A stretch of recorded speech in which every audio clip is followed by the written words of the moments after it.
Hello, horror lovers. Welcome to the chilling world of Mr. Haunt. Please subscribe. It's our biggest motivation to keep bringing you spine-tingling stories. Let us know in the comments which city you're listening from. If you enjoy this video, don't forget to hit the like button. Now, let's get into the stories.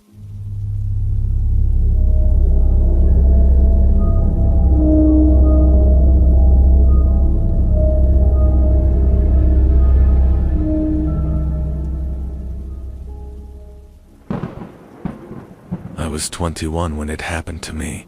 I had just finished my second year of college when I came back home for the summer. My town, Marlowe's Hollow, isn't on any major map. You'd miss it if you blinked driving down Route 9A. The post office doubles as a bait shop, and every diner menu still says try Doris cornbread even though Doris passed away 10 years ago. It's the kind of place that stays stuck in time, tucked between overgrown woods and fog, heavy creeks. That summer, I took a job with the county surveying department. My major was environmental studies, so it seemed like good experience and decent pay. Most days were spent trudging through thick woods, documenting outdated drainage systems, mapping overgrown trails, abandoned rail lines, and the occasional encounter with bored teenagers who liked pretending the forest was haunted. I didn't mind it. It was quiet work. Gave me time to think. I was paired with a guy named Edison. Everyone called him Eddie Maps, like it was his legal name. He'd been working for the county for over 2 decades, and he knew every inch of the region like it was printed on his palms. He was one of those guys who spoke only when necessary, and always in a voice that sounded like gravel in a blender. The incident, what I've come to call the thing beneath Long Hollow Creek, happened in the 3rd week of my job. Our assignment that day was straightforward on paper. Reports had come in that an old irrigation tunnel along the eastern fork of Long Hollow Creek had collapsed or clogged. We were supposed to locate the blockage and take photos for a maintenance report. Standard stuff. We packed up our gear, grabbed some topo maps, and started the long drive out to the edge of county property. Eddie didn't like the assignment. He made that clear from the start. "I don't go down there unless I'm paid triple," he said, squinting out the windshield like something in the trees might be watching us. I laughed, like snakes. He didn't return the laugh, just said, "No, son. I mean things that shouldn't move, that don't belong." It was the first time I'd ever seen him uneasy. We parked by the fire road and hiked in. The air was different the deeper we went, thicker, heavier somehow. The trees grew too close together, like they didn't want us passing through. Birds didn't sing. Bugs didn't buzz. The only sound was the crunch of our boots on the mossy trail and the occasional splash of water from the creek.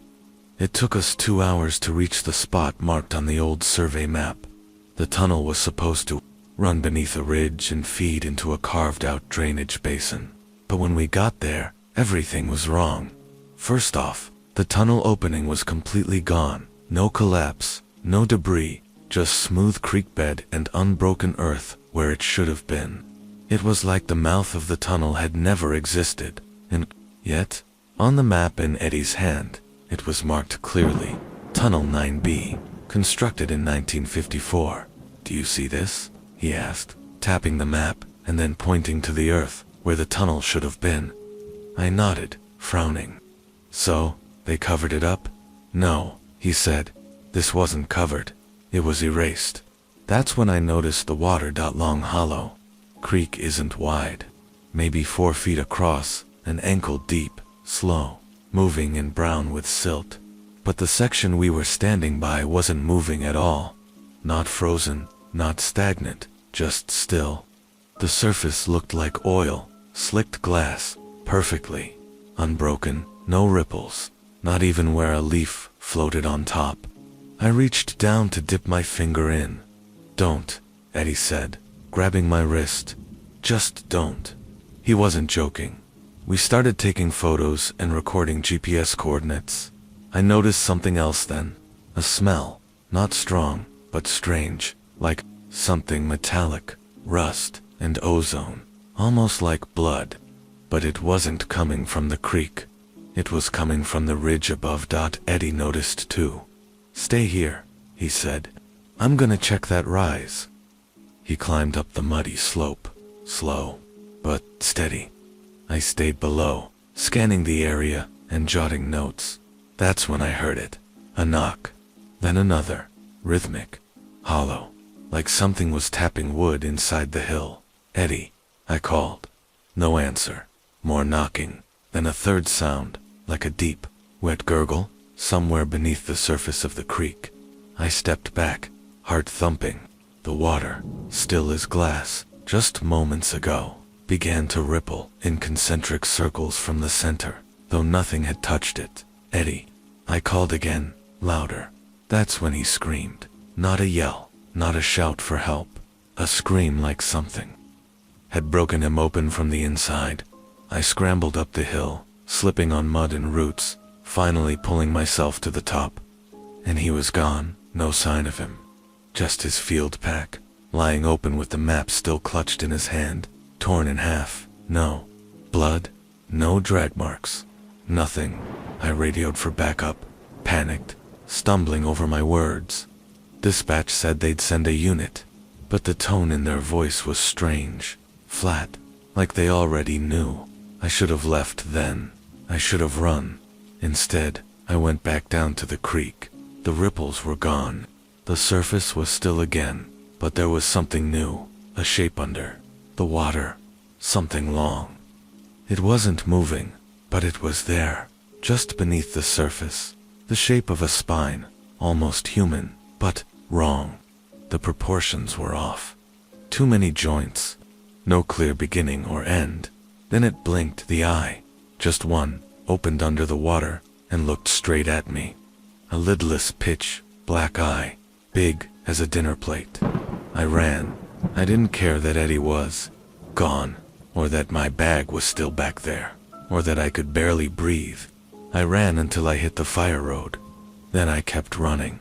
By the time the sheriff's deputy found me, I was a mile past our truck, bruised, filthy, and unable to form a sentence. They said I had a panic attack, that I imagined things, that maybe Eddie wandered off and got lost, but they never found him. Not a trace. They logged it as a probable misadventure and closed the case. But a week later, I got a letter in my mailbox. No return address, just my name. Inside was a photo, an old, grainy black and white image of the tunnel, Tunnel 9B, with a date scrawled in the corner. June 3rd, 1963. Standing at the mouth of it was a man in uniform, a surveyor, but where his face should have been, someone had burned it out with a cigarette. And beneath the photo, a single line written in shaky cursive. "It comes up when it's hungry." The letter haunted me. 4 days after I received it, I didn't sleep. I kept staring at the photograph. Tunnel 9B, as it had once stood, now erased from the land. The scrawled message at the bottom, "It comes up when it's hungry," rattled around in my skull like teeth in a jar. I didn't tell my parents what had happened. All they knew was that Eddie had gone missing and I'd been transferred to paperwork duties back at the county office. I think my supervisor figured I needed time to adjust. I didn't argue. It gave me space to dig. I started with the archives. The county had old blueprints, topographical maps, infrastructure logs, most of it digitized, but some still in dusty boxes labeled in faded marker. I told them I was filing historical survey discrepancies, and no one asked more. It turns out, when you walk around with a clipboard and furrowed brows, people assume you're important. What I found in those files only deepened the dread. Tunnel 9B was real. Built in 1954, decommissioned in 1972. Purpose: irrigation support for eastern drainage systems around Long Hollow Creek. Its original blueprints showed a concrete tunnel, 12 feet wide, 40 feet long, with steel reinforcement. Beams and runoff valves. Standard. Nothing unusual on the surface. But the maintenance logs were where things got strange. Between 1956 and 1960, there were 7 repair orders filed for structural deformation.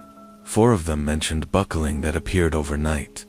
1 noted an entire valve being twisted inward, but no major floods had occurred, and the tunnel wasn't supposed to carry enough pressure to cause that kind of damage.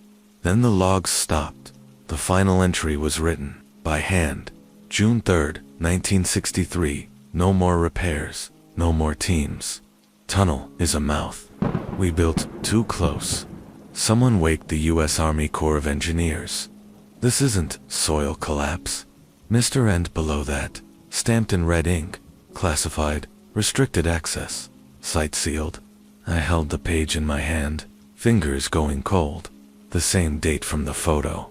I checked staff rosters, from the 60s. There was no MR listed under the survey department, or engineering. No mention in any public record. It was like whoever wrote that final log had been scrubbed from history. I made copies of everything. That weekend, I went back to the ridge. I shouldn't have.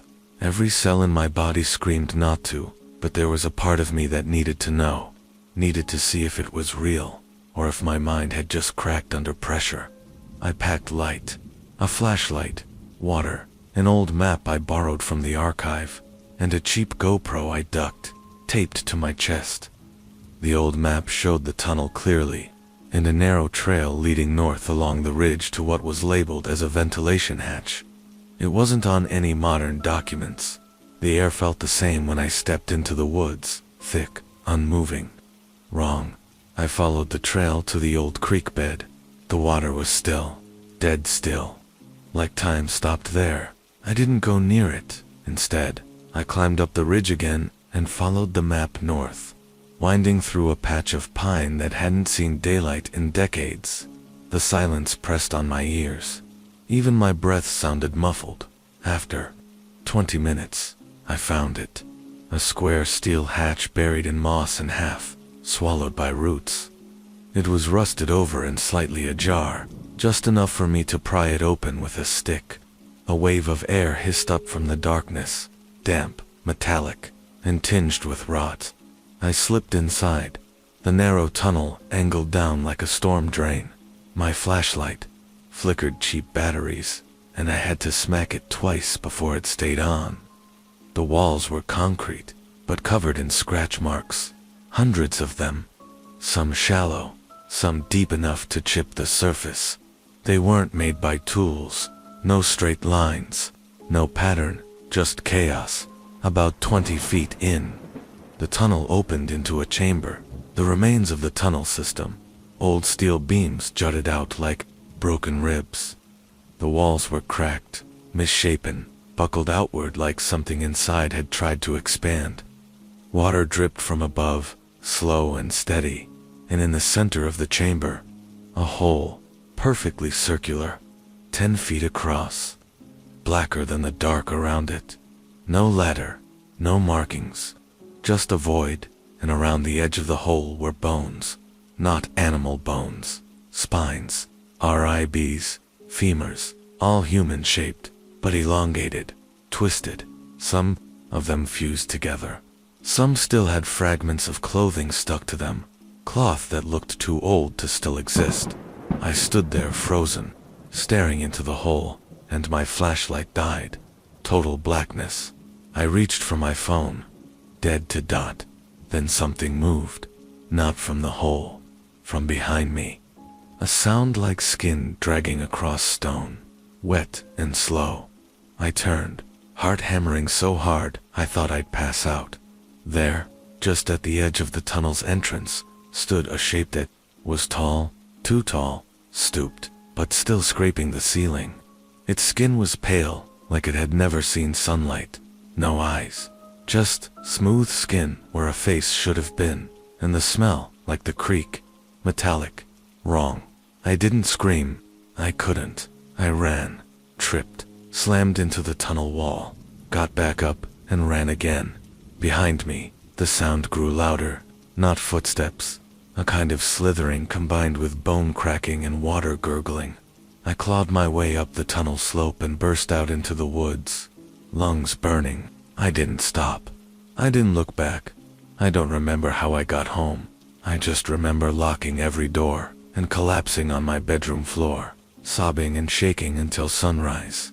When I checked the GoPro footage the next day, the file was corrupted. Nothing, just static. Except for the final frame.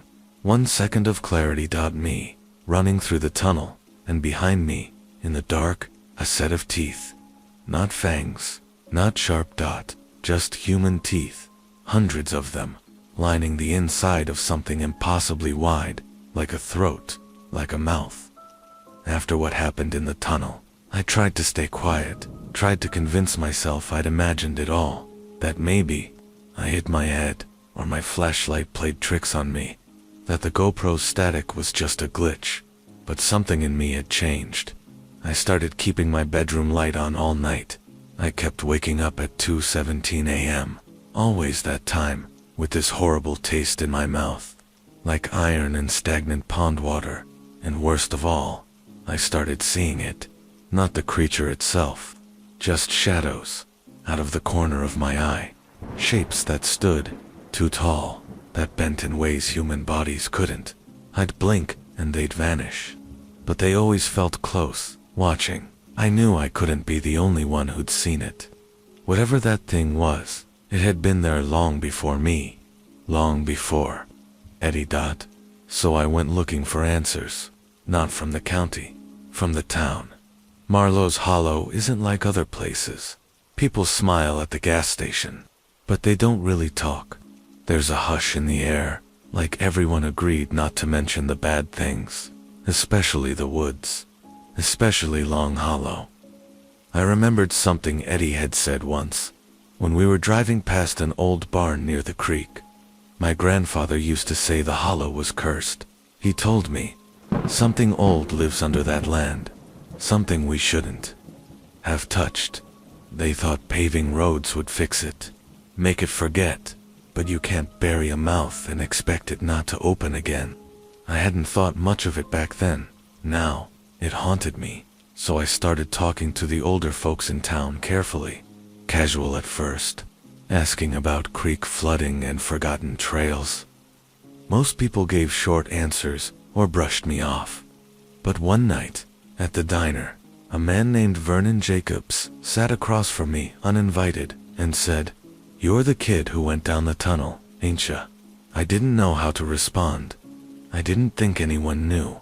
He wore a faded veteran's cap and had the eyes of someone who'd seen too much. "You've got the look," he continued, stirring his black coffee.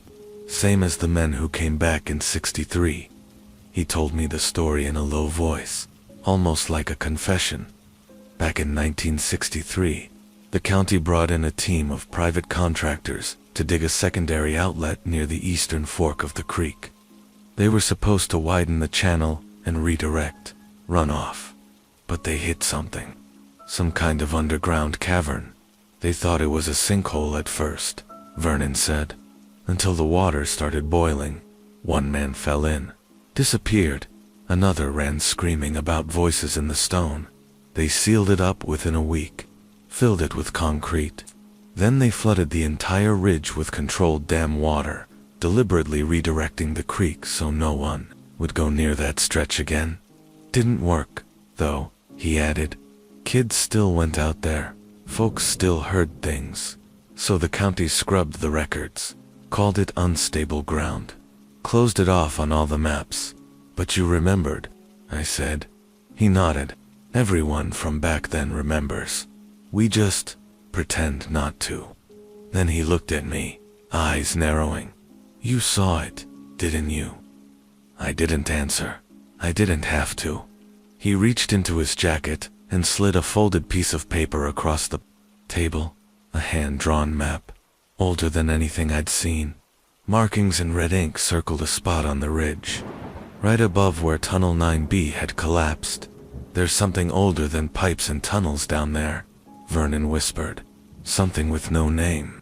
My grandmother used to say the native tribes wouldn't set foot near the creek. They called it Etnikak, means the eater below." I stared at the paper. "Why are you giving me this?" I asked. He finished. his coffee and stood up. Because you're the only one stupid enough to go back. And maybe, just maybe, you'll figure out how to stop it. Then he left. I should have burned that map, but I didn't. That night, I had the dream again. I was back in the tunnel. The hole was wider. The teeth were closer. And I wasn't alone. Eddie stood beside me, eyes black and mouth hanging open. His lips moved, but no sound came out. Only the rushing of water and a sound like whispering in reverse. I woke up gasping, heart hammering like I'd sprinted a mile. And when I looked down, my sheets were wet, not with sweat, with creek water. I had to go back, not because I wanted to, because it wouldn't let me go.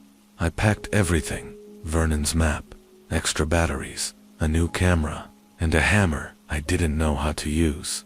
I drove out just before dusk and parked far from the ranger's gate. I didn't want anyone knowing where I went. I followed the red path Vernon marked.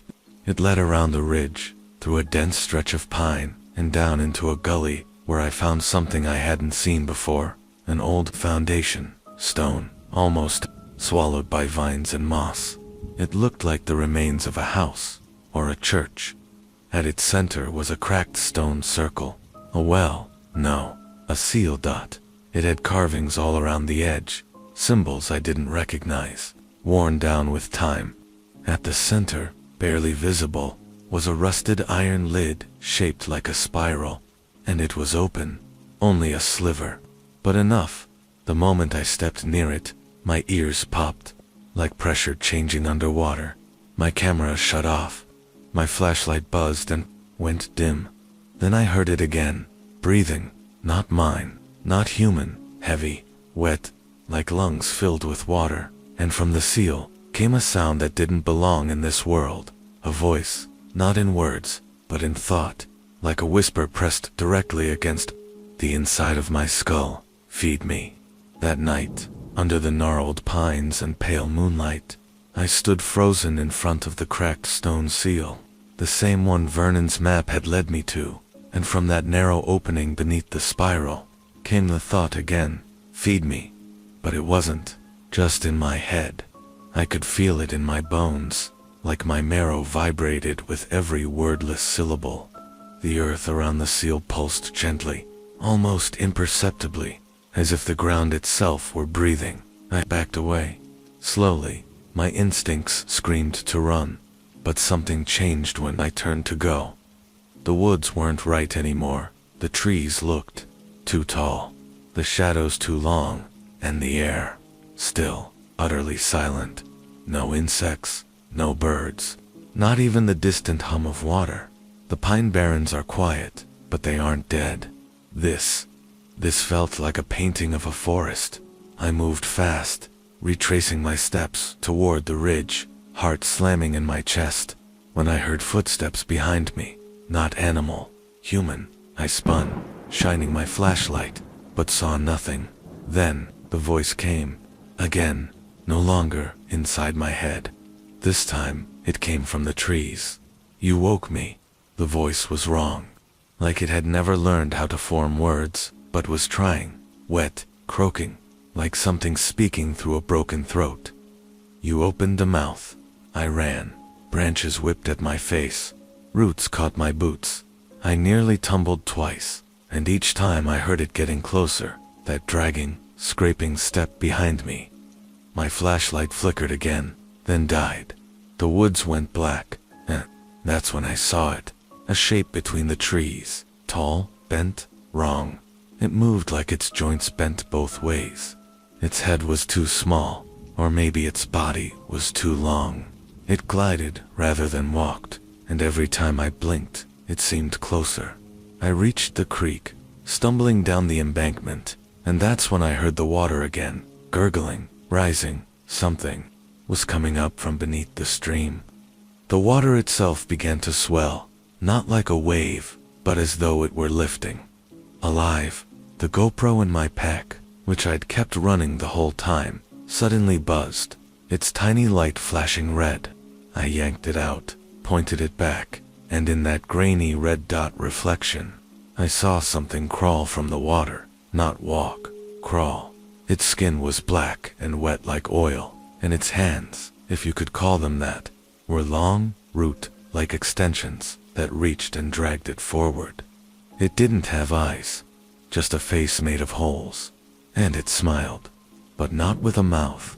The smile was across its chest, rows of jagged, yellowed teeth curved like a maw across its torso. That was when I heard another sound, from the ridge behind me, another set of footsteps, but, this time, they were familiar. "Eddie," I whispered. He stepped out of the dark, and for a moment, I thought I was saved, but then I saw his face. It was wrong, not disfigured, blank, like a wax copy left too close to heat. His eyes had sunk into black pits, and when he opened his mouth to speak, only water poured out, gallons, a stream of it, splashing onto the earth, and then he screamed. Not like a man, like a funnel of wind howling through a dead tunnel. The water behind me surged. The thing in the creek began to rise. The seal had been opened, and I realized then, Vernon was wrong. This wasn't about feeding, this was about letting it out. I ran back through the forest, back to the dirt trail that led to the car. I don't remember how long I ran. Minutes, hours, time stretched, warped by adrenaline and fear. When I reached the car, I didn't even think. I tore down the gravel road, tires kicking up dust, hands trembling so bad I could barely hold the wheel, and in the mirror, I saw the woods behind me. They were watching. Like the trees themselves, leaned forward just slightly, like they knew. I didn't sleep that night. I didn't shower. I didn't eat. I just sat on the floor of my room, shaking, holding that GoPro in my hand like it was the only proof I hadn't lost my mind. When I finally played the footage, most of it was static, but then came the part where I turned to look. Behind me in the forest, and in a single frame, just before the footage cut, I saw the thing, not the one in the creek. Something bigger, a figure made of branches and wet stone. A shape with no clear boundary, like it was part of the woods, grown from the soil, bone wrapped in bark, and it was smiling. I shut off the video, deleted it somehow. I knew that even watching it again might let more of it in. Aftermath: I quit the survey job the next day, told them my uncle in Michigan needed help on his farm. They didn't ask questions. I never heard from Vernon again. The diner waitress said he moved out west. His house is empty, has been for months. As for the woods, the county sealed off the entire hollow. Landslide risk, they claimed. Signs went up, patrols too, but people still go missing. 3 hikers last fall, a kid 2 months ago, all runaways, all unsolved. I know the truth. I saw it now. Every time it rains, I smell the creek. It follows me in my dreams. Sometimes I wake up soaked, not sweat, not rain, creek water. And at night, I still hear it calling, not with words, with hunger. I open the mouth, and now it's open forever.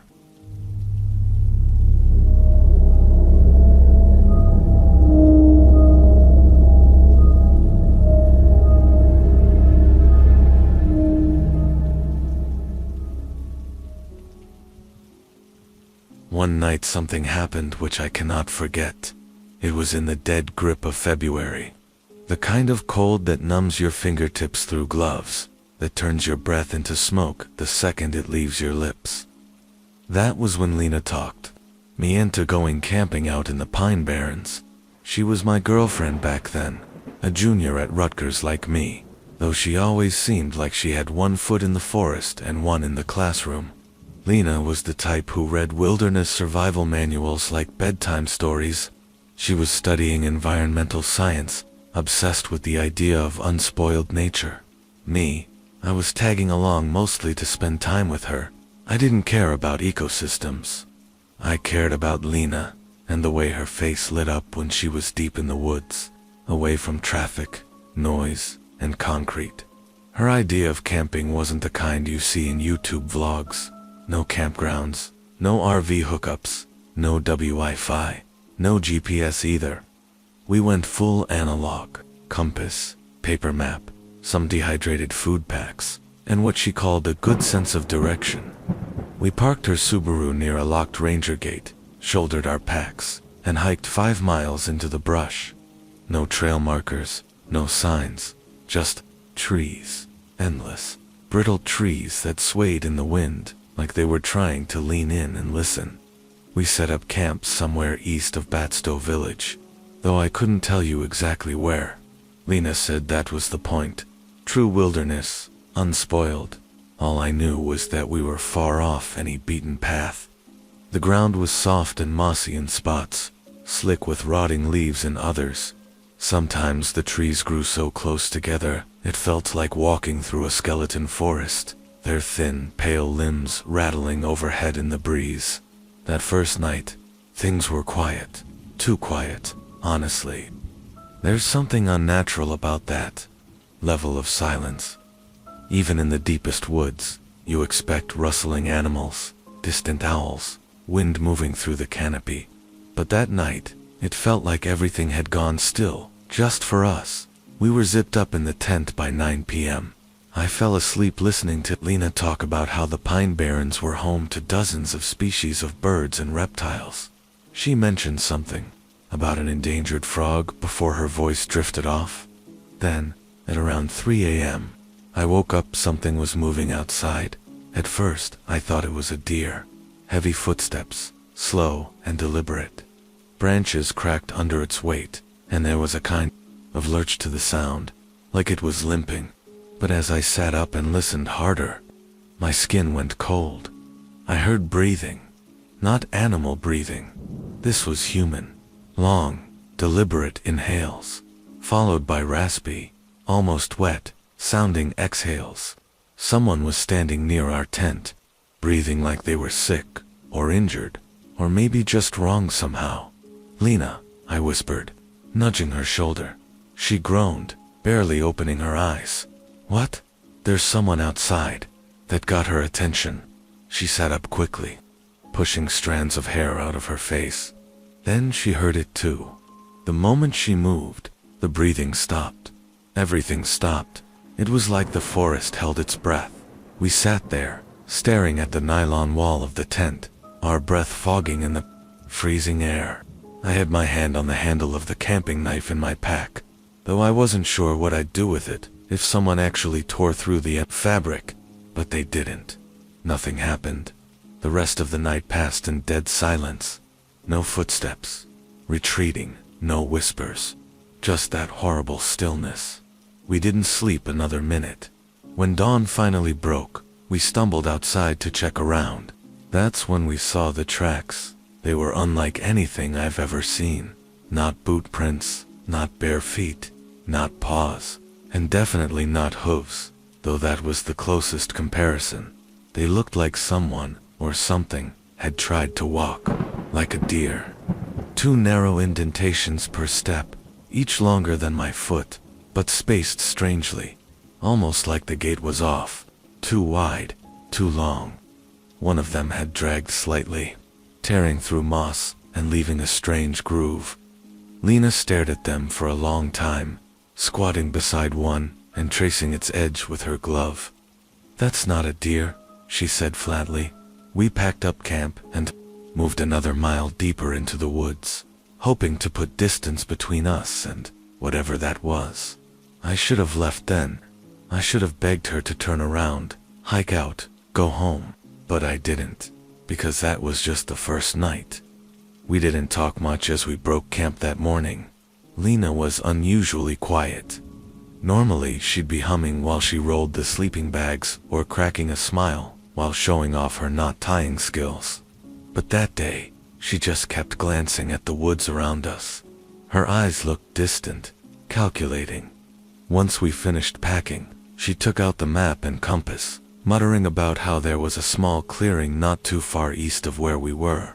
"A better spot to reset," she said. I didn't argue. I just wanted to get away from those tracks. The hike only took about an hour, but it felt longer. The deeper we went, the stranger everything seemed. The trees looked off. Some were bent unnaturally, as if they'd been twisted by some giant hand. Others had deep gouges in the bark, like claw marks, only much too wide to belong to a raccoon or bobcat.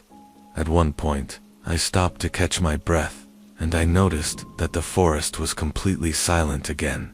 No birds, no rustling, just the crunch of our boots and the sound of our breathing. Lena noticed too, but she didn't say anything. She just kept moving.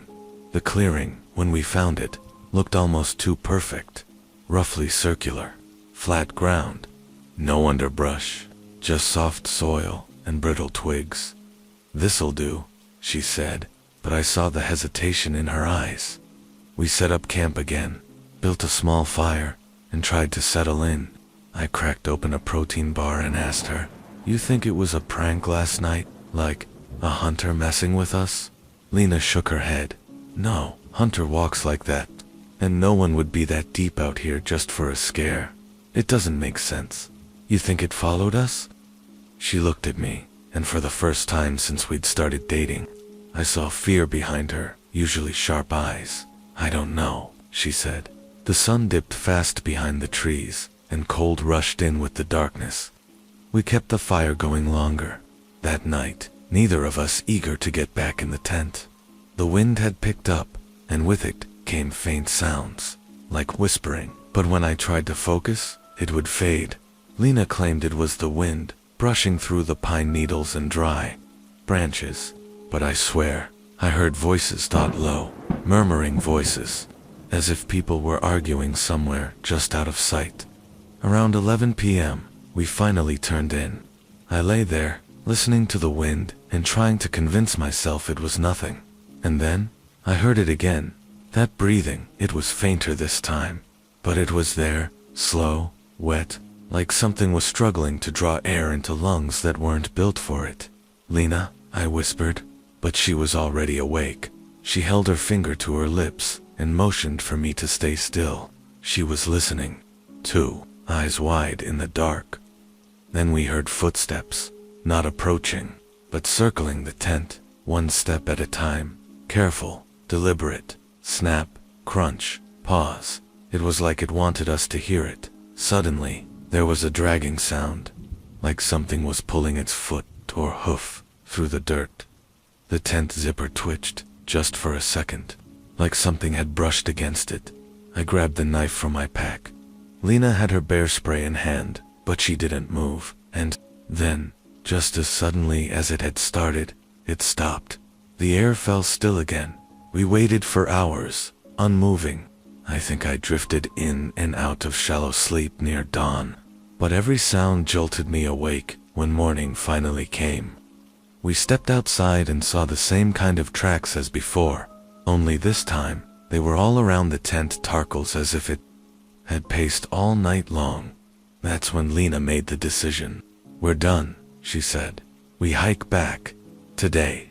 I didn't argue. We packed up faster than I thought possible. Barely ate. Didn't even stop to boil water. We just walked. But the Pine Barrens have a way of messing with your sense of direction. Alina kept checking the compass, muttering about how we were heading west, toward the car.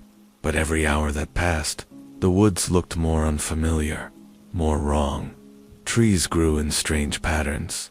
We passed the same rotted log twice, I'm sure of it. And that whispering, it never stopped.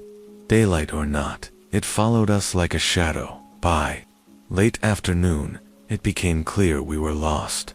That's when we found the bones. They were scattered in a hollow, beneath a bent pine, bleached white, picked clean. Small animal, maybe a deer, I told myself. But the longer I stared, the less sure I was. The ribcage looked too narrow, the skull too small. Human, small. Lena didn't say anything.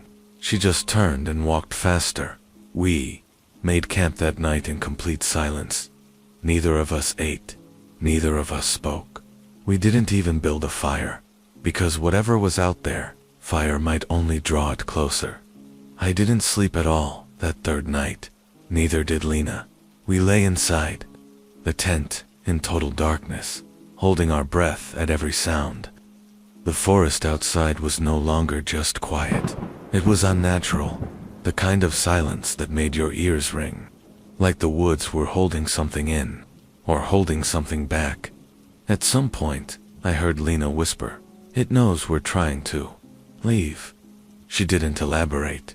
She just said it like a fact, like someone commenting on the weather. By morning, the fear had curdled into something colder. Numb. I wasn't panicking anymore, just focused on putting one foot in front of the other. We packed silently again, Lena checking the compass every few steps. "I don't understand," she said. "This should be west. We should have hit the trail hours ago, but we hadn't. There was no trail, no ranger gate, no sign of the Subaru. Only the same gnarled pines and the smell of rot. Around noon, we found a cabin. It was old, collapsing in on itself, covered in vines and shadows. The windows were broken, the door hanging by one hinge. At first, I didn't want to go in. Every instinct screamed to keep walking, but Lena was starting to stumble. Her water was gone. Her hands were shaking. "Let's just rest." 10 minutes, she said, so we went inside. The air in that cabin was thick, dust and mold and something else, something metallic, like old blood. There was a fireplace, blackened and cold, some furniture, overturned and broken. And on the far wall, something carved deep into the wood. It wasn't English, not even letters, just symbols, jagged and looping like twisted antlers or talons. Lena stared at them, her lips moving slightly, as if trying to decipher the meaning. I touched her shoulder. "Don't," I said. "It's not ours to understand." She blinked and nodded, like she'd been pulled from a trance. We left the cabin quickly. No resting, no water. We didn't say a word until we were deep into the woods again. But something had changed after that. Cabin. We started hearing things behind us, not whispering footsteps, mimicking ours, delayed by just a beat or two. When we stopped, it stopped. When we turned around, nothing. Then came the smell. I don't know how else to describe it except wrong. It was like spoiled meat and damp fur, mixed with the copper temps of blood. It clung to the air, followed us like fog. Lena started muttering again around dusk, not to me, to herself, repeating something over and over under her breath. "It's watching from between. It walks between." I grabbed her gently. Hey, stop. You're scaring me." She looked up, eyes wide and wet with tears. "I think we're walking in circles on purpose," she said. "It's not letting us out." "What do you mean?" "I think it's changing the woods. Every time we think we're going west, we're not. I think it moves the trees, like a maze, like it's playing with us." I wanted to tell her she was wrong, that it was just panic and dehydration, but deep down, I felt it too. We made camp again. No fire, no food, just the two of us in the dark. That night, Lena didn't sleep at all. I woke up to her staring out through the flap of the tent, knife in hand, breathing fast and shallow. "It's standing in the trees," she whispered. "Not close, but watching." I didn't look. I couldn't. I just lay there, gripping my own knife, waiting for dawn. But it didn't come. Not really. The next morning, the sky was a sickly gray. Not cloudy, just wrong. The sun never broke through. The trees seemed taller, closer together. We walked 4 hours. Then we walked more. I remember checking my watch at one point. It was 3:17 p.m. Felt like 7. We finally reached something that looked familiar. A shallow stream with a crooked birch leaning over it. "We've passed this," Lena whispered. 3 times, I realized. That's when we decided to make a signal. Lena built a rock cairn. I tied a strip of my shirt to a branch. We marked the spot. Then, we kept walking. 3 hours later, we passed the same stream, same crooked birch, same cairn, same strip of shirt. We both stared at it in silence. Then we heard it again, breathing, But this time, it wasn't outside the tent. It wasn't behind us. It was beside us. We turned slowly, and I swear to God, for just a second, I saw it. Not fully, just a shape. Tall, thin, covered in patchy, wet fur. Legs bent the wrong way. Head too high, like it didn't belong on the shoulders it had. And eyes, pitch black, not glowing, just empty, like looking into holes cut into a piece of night. And then it was gone, vanished behind a tree. Lena collapsed. She just dropped to the ground and started sobbing. I stood there, knife still in hand, unsure if I should run or kneel beside her. Eventually, we moved again. We didn't speak. We just walked. By the time darkness fell, we didn't bother setting up the tent. We just huddled beneath a dead tree, holding each other. At some point that night, I heard Lena whisper something to me.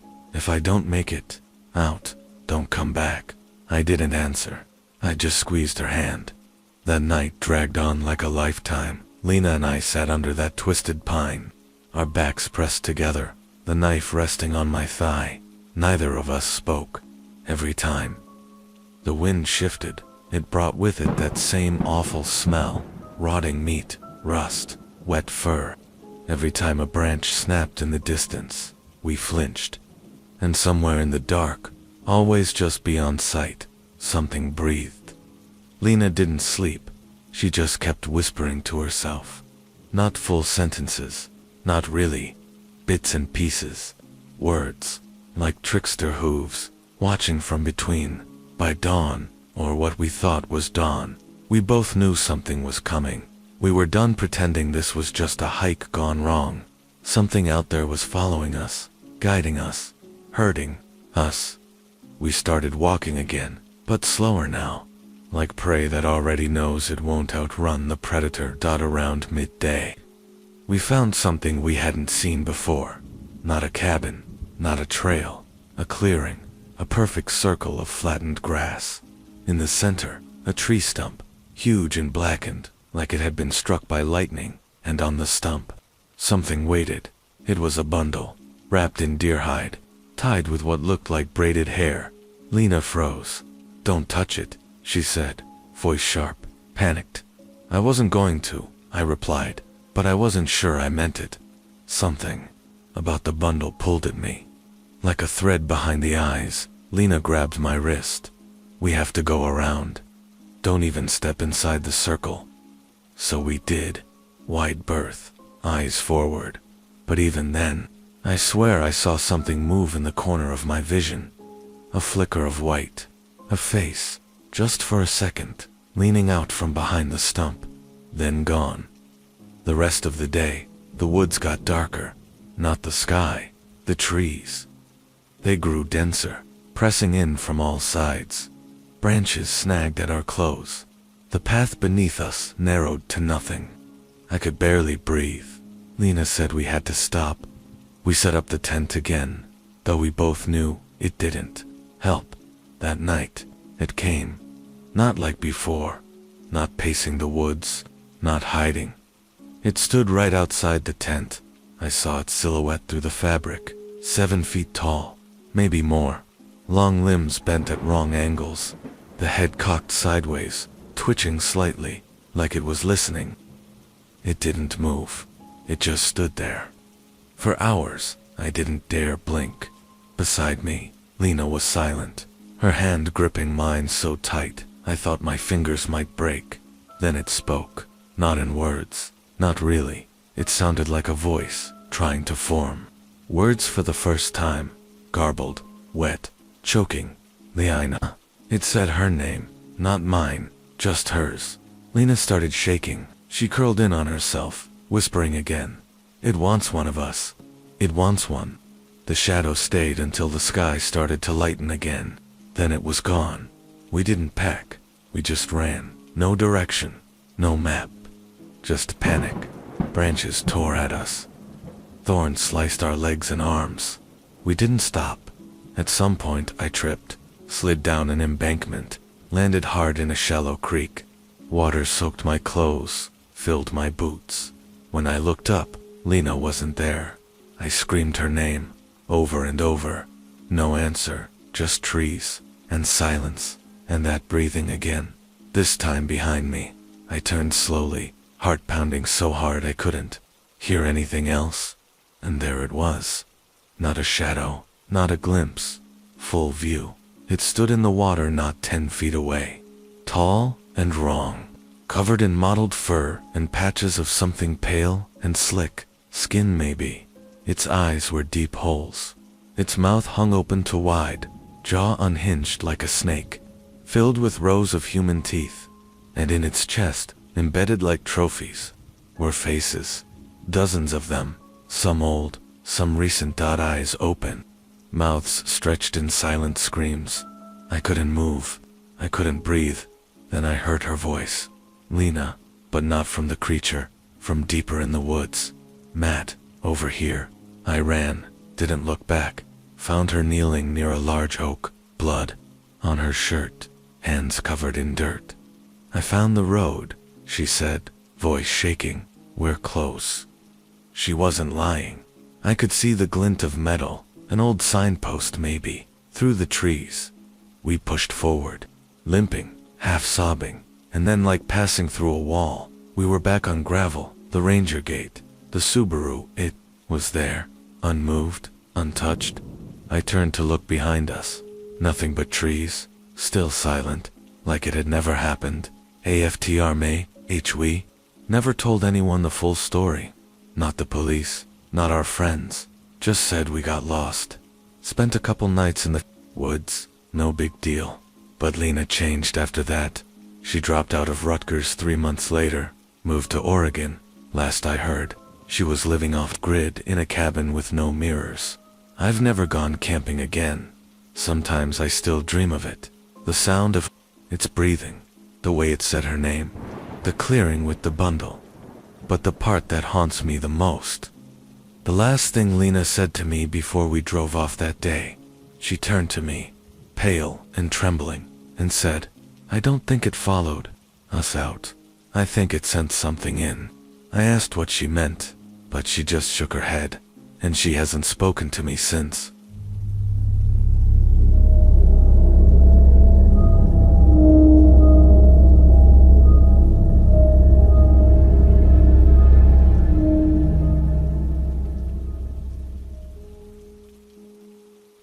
I had always considered myself a skeptic. Ghost stories, urban legends, and tales of cryptids were, in my opinion, mere fabrications, entertainment for those seeking thrills.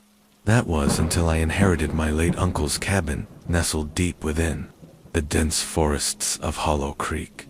The cabin was a relic from another time, its wooden frame weathered by decades of harsh winters and humid summers.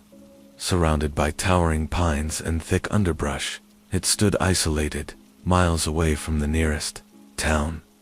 Despite its dilapidated state, something about the place intrigued me.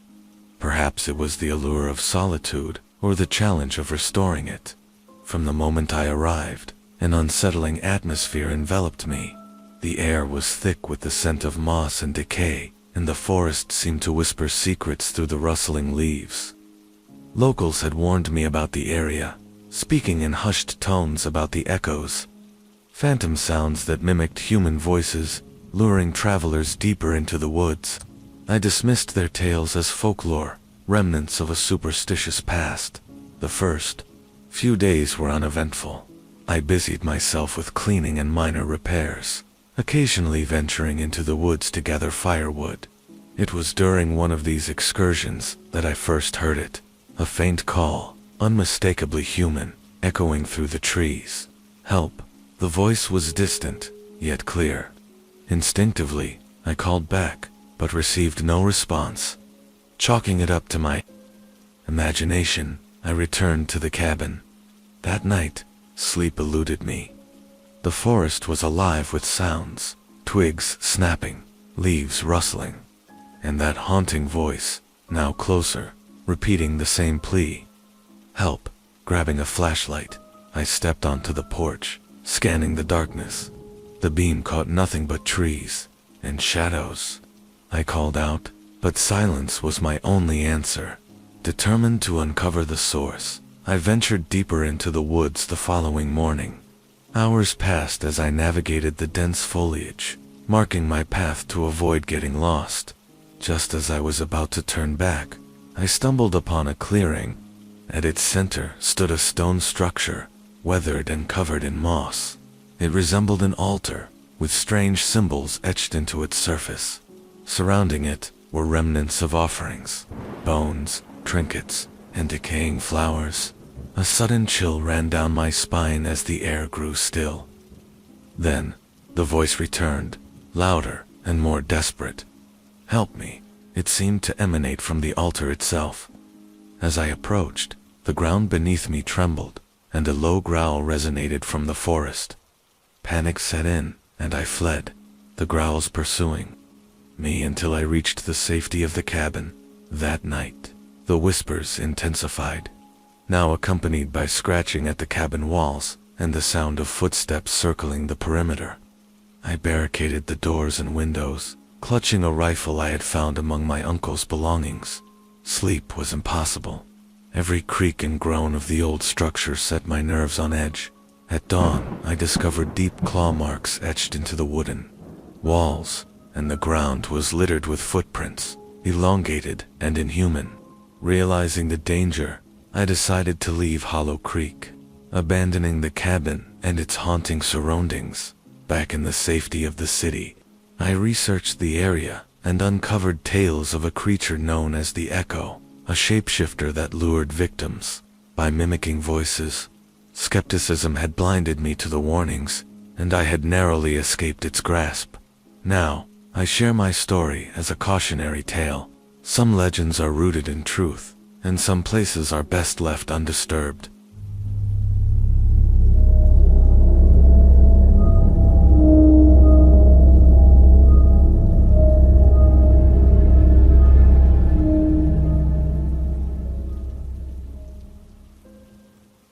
In the remote valleys of northern Pakistan, where the towering peaks of the Karakoram Range pierce the heavens, lies a village shrouded in mystery and ancient lore.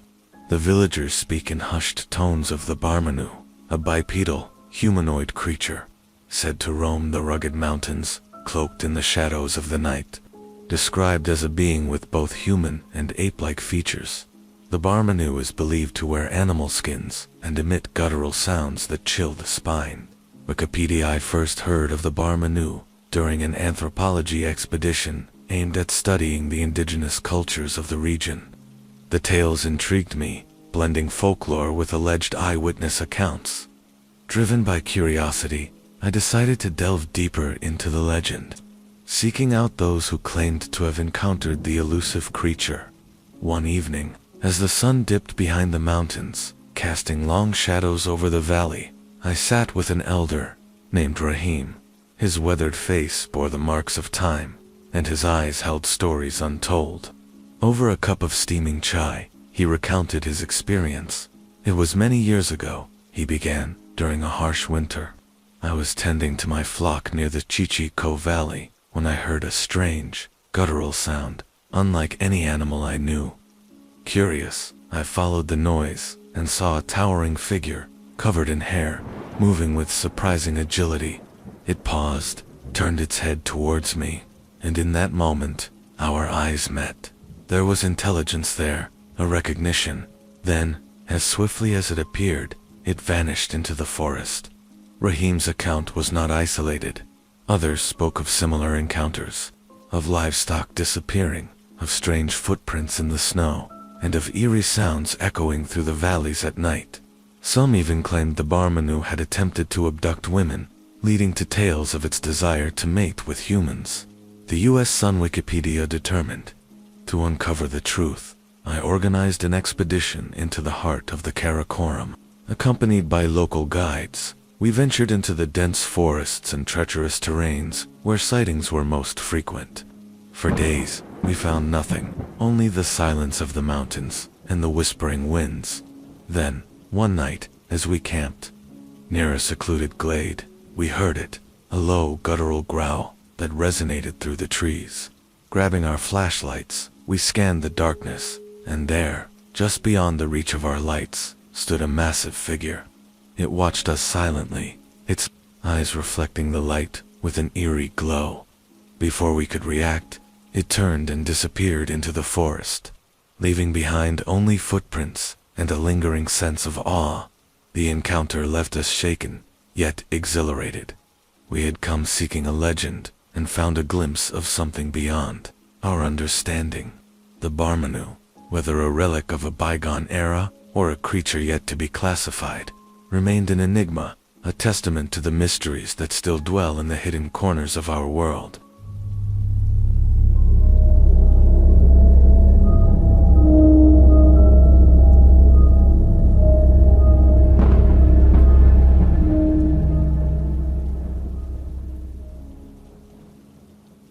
I had always considered myself a skeptic.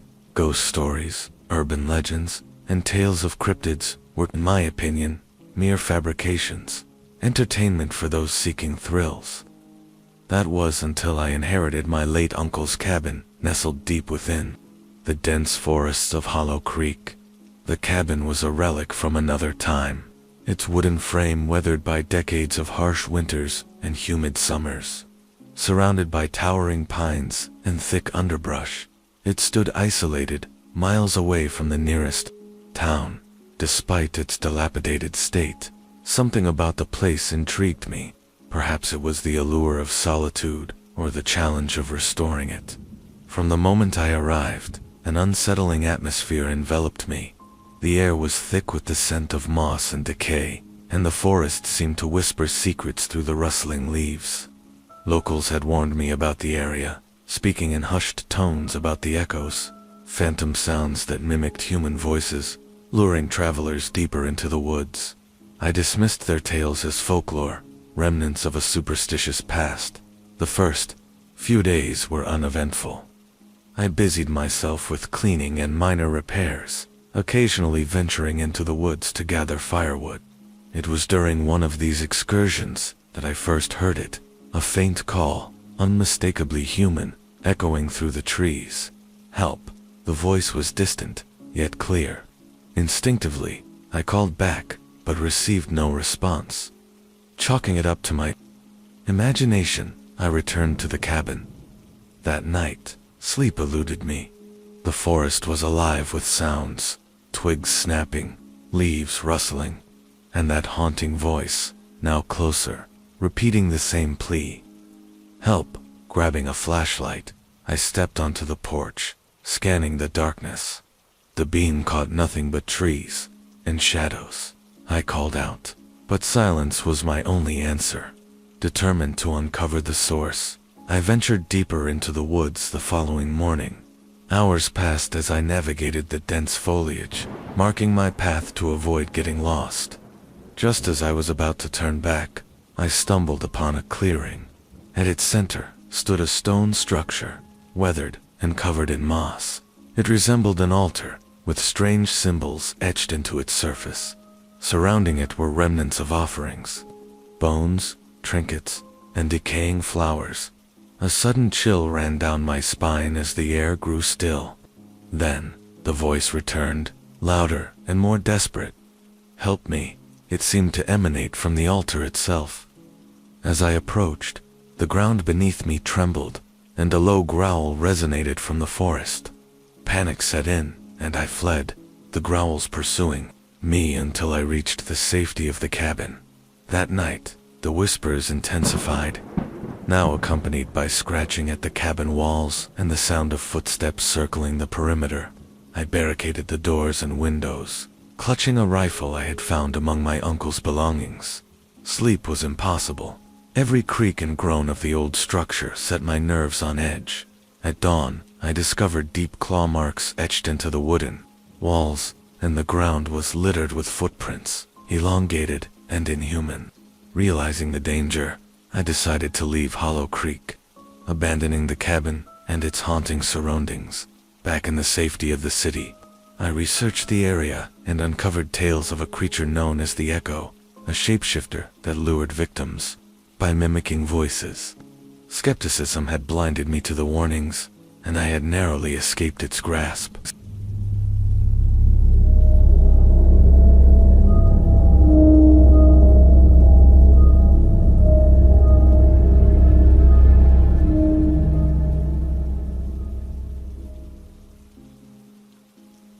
I had always considered myself a skeptic. Ghost stories, urban legends, and tales of cryptids were, in my opinion, mere fabrications, entertainment for those seeking thrills. That was until I inherited my late uncle's cabin nestled deep within the dense forests of Hollow Creek. The cabin was a relic from another time. Its wooden frame, weathered by decades of harsh winters and humid summers, surrounded by towering pines and thick underbrush, it stood isolated, miles away from the nearest town, despite its dilapidated state. Something about the place intrigued me. Perhaps it was the allure of solitude or the challenge of restoring it. From the moment I arrived, an unsettling atmosphere enveloped me. The air was thick with the scent of moss and decay, and the forest seemed to whisper secrets through the rustling leaves. Locals had warned me about the area, speaking in hushed tones about the echoes, phantom sounds that mimicked human voices, luring travelers deeper into the woods. I dismissed their tales as folklore, remnants of a superstitious past. The first few days were uneventful. I busied myself with cleaning and minor repairs, occasionally venturing into the woods to gather firewood. It was during one of these excursions that I first heard it, a faint call, unmistakably human, echoing through the trees. Help! The voice was distant, yet clear. Instinctively, I called back, but received no response. Chalking it up to my imagination, I returned to the cabin. That night, sleep eluded me. The forest was alive with sounds, twigs snapping, leaves rustling, and that haunting voice, now closer, repeating the same plea. Help! Grabbing a flashlight, I stepped onto the porch, scanning the darkness. The beam caught nothing but trees and shadows. I called out, but silence was my only answer. Determined to uncover the source, I ventured deeper into the woods the following morning. Hours passed as I navigated the dense foliage, marking my path to avoid getting lost. Just as I was about to turn back, I stumbled upon a clearing. At its center stood a stone structure, weathered and covered in moss. It resembled an altar, with strange symbols etched into its surface. Surrounding it were remnants of offerings, bones, trinkets, and decaying flowers. A sudden chill ran down my spine as the air grew still. Then, the voice returned, louder and more desperate. Help me! It seemed to emanate from the altar itself. As I approached, the ground beneath me trembled, and a low growl resonated from the forest. Panic set in, and I fled, the growls pursuing me until I reached the safety of the cabin. That night, the whispers intensified, now accompanied by scratching at the cabin walls and the sound of footsteps circling the perimeter.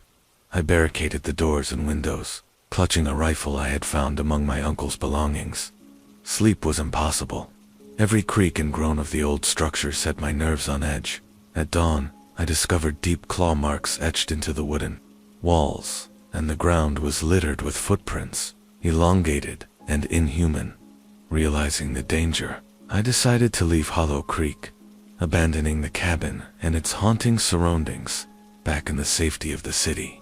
I researched the area and uncovered tales of a creature known as the Echo, a shapeshifter that lured victims by mimicking voices. Skepticism had blinded me to the warnings, and I had narrowly escaped its grasp.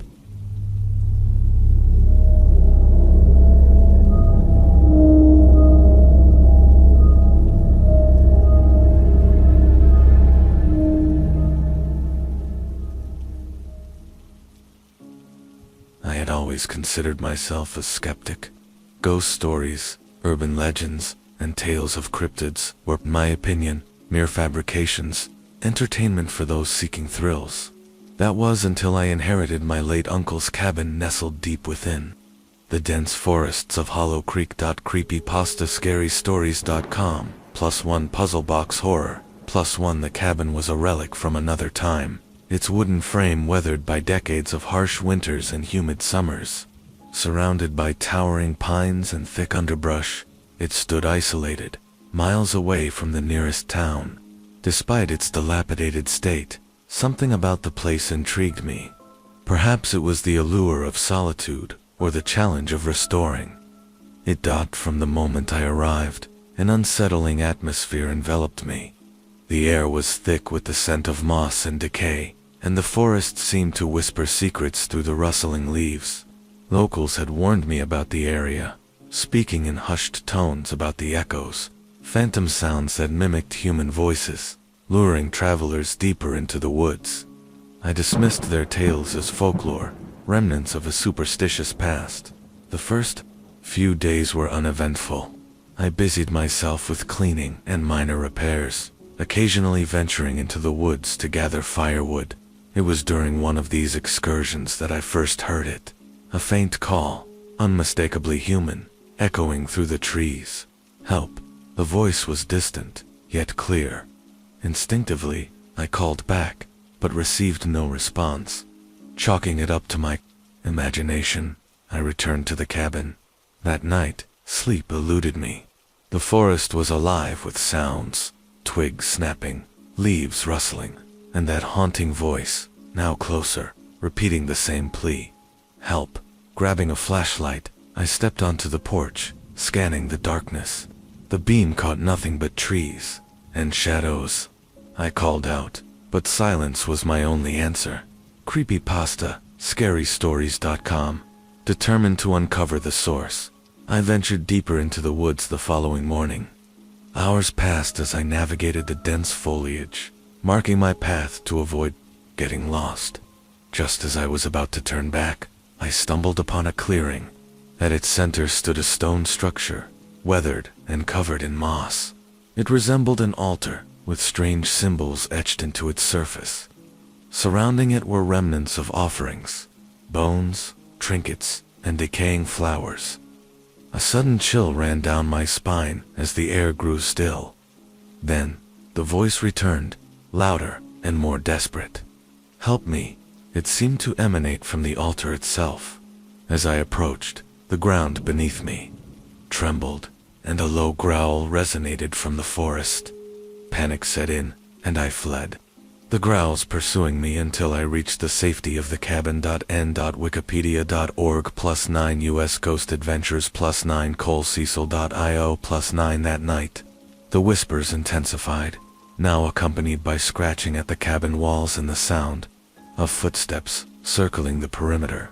I barricaded the doors and windows, clutching a rifle I had found among my uncle's belongings.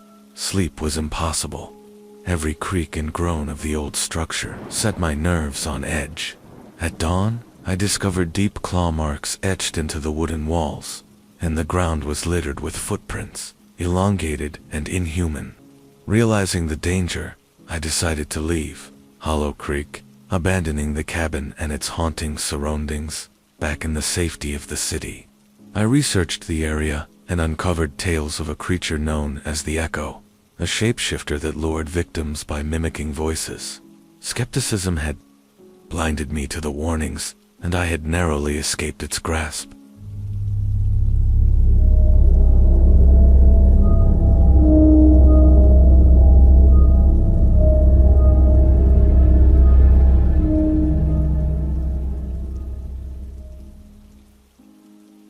I never believed in legends. Growing up in the Pacific Northwest, you hear a lot of them, cryptids in the forests, something moving under the lakes, shadows slipping between the trees.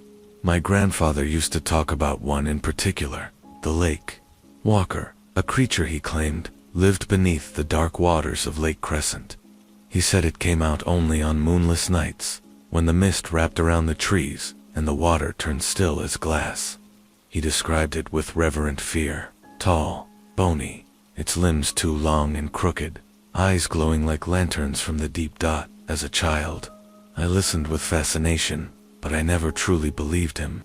I thought it was his way of keeping us kids from wandering too far from the house at night, and it worked, mostly. But time went on, and I left those stories behind when I moved away for college. Then for work, then for life. Years later, I returned home after his death. I hadn't seen him in nearly a decade. He left me the cabin by the lake, tucked deep in the woods, where cell service was a myth and silence wrapped around you like fog. I hadn't planned on staying long, just enough to sort his things, sign some papers, and leave. The moment I stepped into that cabin, though, something changed. The air inside was heavy, still scented faintly of pine and tobacco. Everything was as he left it. His flannel coat hung by the door, an old fishing pole propped in the corner, and on the fireplace mantel, a faded photo of him as a young man, holding a massive trout, a triumphant grin on his face. Next to it sat a thick, cracked leather journal. It wasn't locked or hidden. It was meant to be found. Inside were pages upon pages of detailed entries, his observations, thoughts, theories, drawings. Most of them were about the lake, and something he'd been tracking for years. The lake walker. He described sightings, brief glimpses of a tall figure across the water, strange footprints in the mud, the sound of breathing at night. It would stand still at the edge of the trees, staring at the cabin. Sometimes it circled the house. Sometimes it mimicked the voice of his late wife. At first I laughed. It read like a horror novel. But then I found something else. Near the back of the journal was a Polaroid photo, blurred, grainy, dark. But you could make out a tall, spindly figure half submerged in the lake, eyes catching the flash. That night, I couldn't sleep. I stared out the window toward the lake, its surface black and smooth. I thought I saw movement, but I told myself it was wind or fish. Still, I couldn't shake the feeling that something out there was watching me. Not from the trees, from the water. The next morning, I went to the lake with my camera and walked the shoreline, where the mud was soft. There were prints, not deer, not human, long clawed toes, deep imprints like something very heavy had walked from the water to the tree line. I photographed them, but the images came out blurry, as though the lens refused to focus. That night, I dreamed of the lake, of a figure rising from the water, gaunt and pale, its mouth impossibly wide, and whispering things I couldn't understand. When I woke, I was soaked in sweat, and my feet were covered in damp silt and lakeweed. I hadn't left the cabin. The following day, I found more journal entries in the basement, stored in a shoebox labeled Truth. More drawings, more theories. My grandfather believed the creature wasn't just physical. It was a kind of echo, a mirror. Something that showed you what you feared, or what you'd hidden deep inside yourself. The lake doesn't just reflect the sky, he wrote. It reflects your soul. I should have left then, but I didn't. That night, I sat by the lake, flashlight off, camera ready. I waited. Hours passed. Then, from the trees, something stepped out. It was taller than any man, emaciated, but powerful. Its joints moved wrong, like it had too many bones. Its head cocked unnaturally, and its glowing eyes locked onto mine. It didn't charge, it didn't speak, it just stared. And I felt every hidden shame, every mistake, every awful thing I'd buried rise to the surface. My breath caught, my chest tightened. Then it stepped into the water and vanished beneath the surface without a ripple. I ran back to the cabin and locked the door. I didn't sleep. I didn't speak.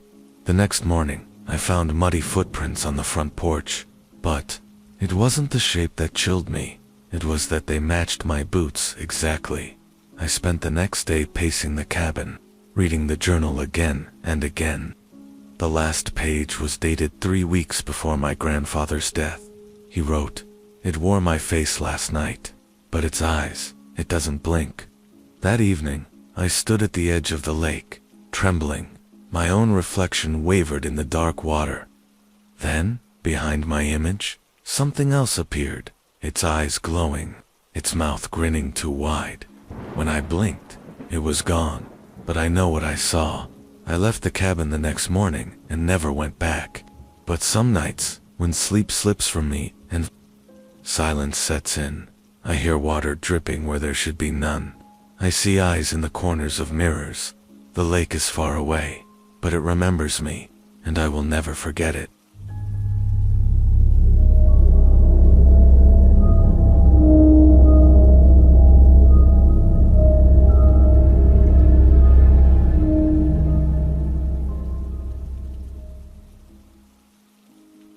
was 16, I worked the harvest at Dunmer Orchard.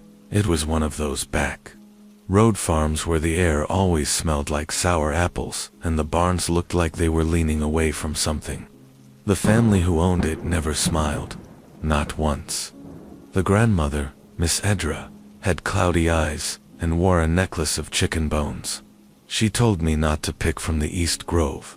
The trees, there ain't ours, she said. They belong to the thing that feeds.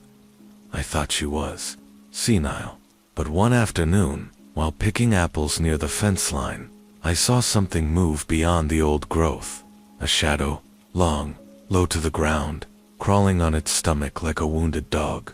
I called out. It stopped, and then it stood up. It was shaped like a man, but its arms were far too long. One of them dragged on the ground behind it.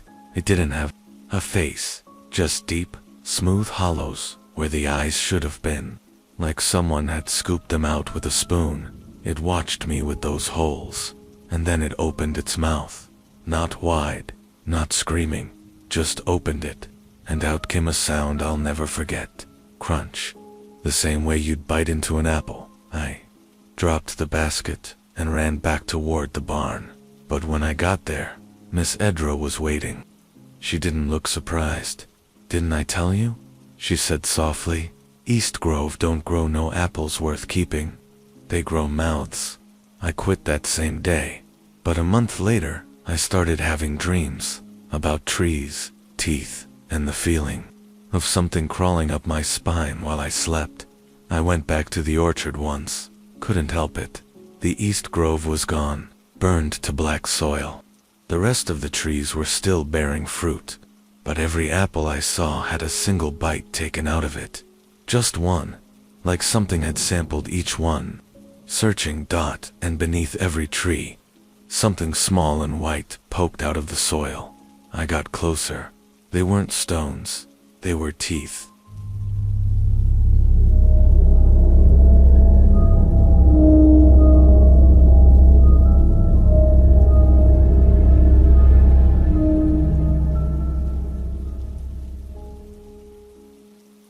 When I was 9, I went somewhere I never should have gone. Miller's Bridge was the place all the older kids dared each other to cross after dark. It wasn't the bridge itself. It was what was underneath it that made people uneasy. There were stories. They always start that way. People said it wasn't a troll or a ghost under there. It was something older. Something that didn't show itself all at once. Just a voice. A whisper. That's what they called it. The whisper nest. I thought it was just playground fiction until the summer I followed my brother Kyle down there. He was 12. Tougher than me. Smarter too. I watched from the tree line as he crawled under the bridge, with a flashlight and a slingshot, calling out like he was taunting the thing. "Hey, you gonna whisper to me? Huh? Come on then." I expected to hear him laugh, or scream. What I heard instead was him whispering. Only he never did that, and the whisper wasn't right. It came back in his voice, but backwards, like someone had unspooled a tape and wound it wrong. I crept closer. The flashlight beam was pointed into the far recess under the bridge, where the concrete split from years of flooding. Inside, there was movement, wet, sliding, like worms twisting through hair, and he was there, my brother, kneeling like he was listening to a secret. But he wasn't alone. Something was wrapped around him, thin, like a vine, but covered in mouths. Little pink ones, twitching and opening just enough to let the whispers out. He turned and looked at me. Only his eyes weren't his.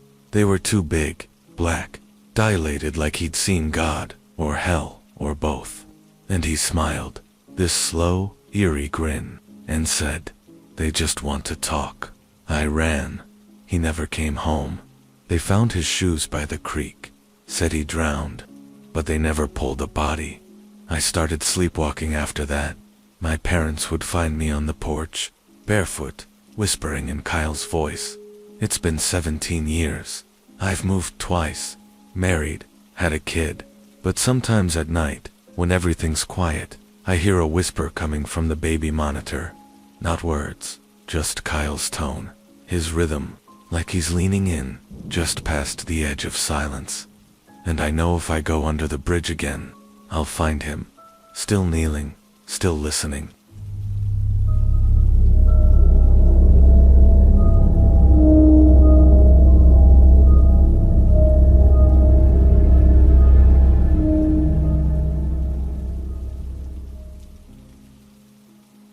One night something happened, which I cannot forget.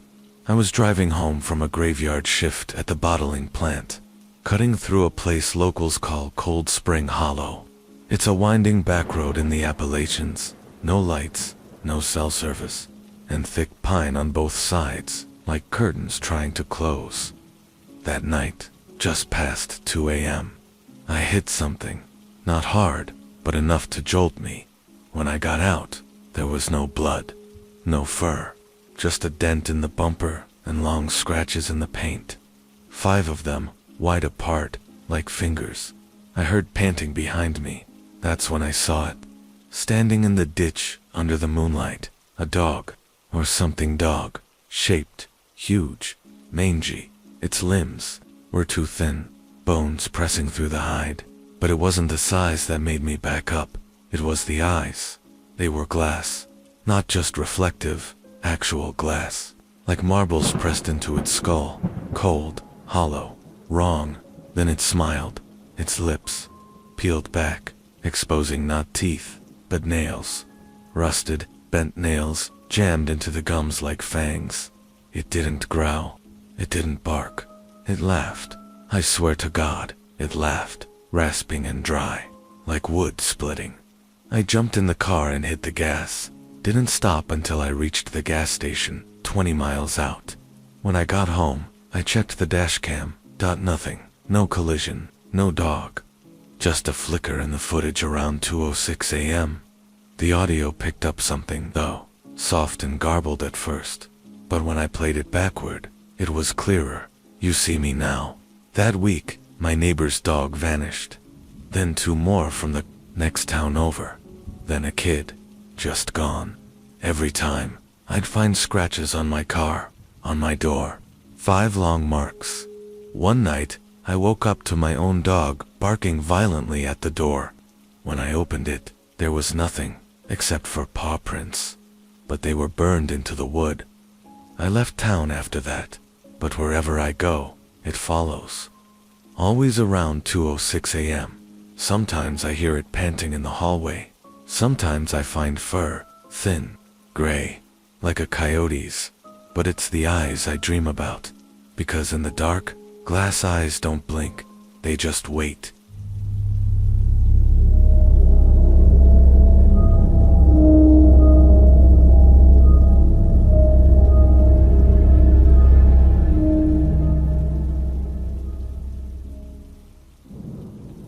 I was 20 when it happened to me. My first job out of high school was with a septic company. Not glamorous, but it paid cash, and nobody cared if you'd flunked chemistry or had a dad in prison. Most days it was dirty, smelly, uneventful work, until we got the call from a property out near Lockburn, a half-abandoned farmstead where the drain field had started gurgling. That's what the owner said. Gurgling, like something was alive under it. We drove out just before dusk. The farmhouse had no electricity, and the whole yard smelled wrong, like mildew and scorched meat. The tank was sealed tight, which was odd, because the field above it was caved in. Not sagging, punched down, like something had burst up, and then climbed back in. We dug for hours. Then the soil started whispering. At first I thought it was just the wind, shifting through the tall grass, but the sound was too deliberate. It said my name, not once, over and over, like a scratched record. Then we hit something. Not the tank. Not concrete.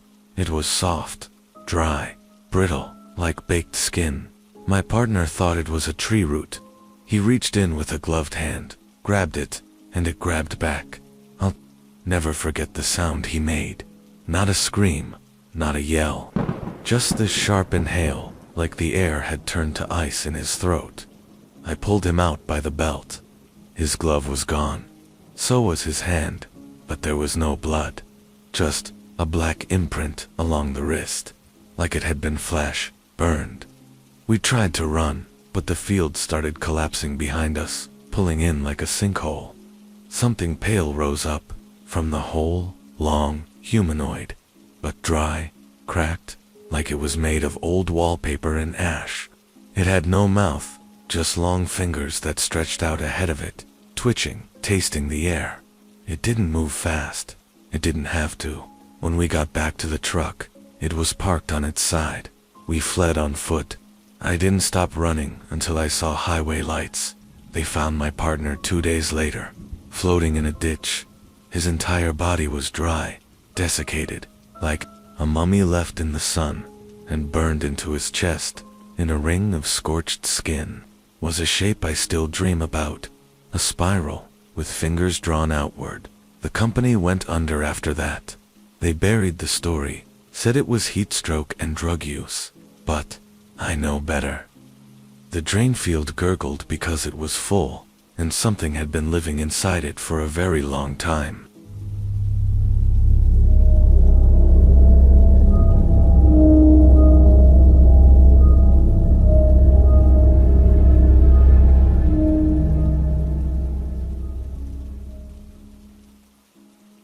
When I was 17, I thought I was invincible. That was the year I joined a volunteer search and rescue group in the Ozarks. Most of our calls were boring. Lost hikers, drunk campers, the occasional black bear scare. But one call, one name, still makes my chest tighten when I hear it. Devil's Backbone. It's a narrow ridge, maybe 2 hours off the main trail system. Locals avoid it, say it's cursed. GPS gets spotty out there. Compasses go wild, and sometimes the trees move, not in the wind, but like they're breathing. I never believed in that kind of talk. Then we got a report about a missing boy, 11 years old, last seen walking with his uncle along the Devil's Backbone just before sundown. They found the uncle in a ravine, head split open like a dropped melon. The boy was gone. I was part of the second search team. We set out around 3 a.m., moonless night. Just us, the dark, and the pine needles crunching underfoot. No radios, no drone. Just old school flashlights and walkie-talkies. We hadn't been hiking for more than an hour when we saw the lantern.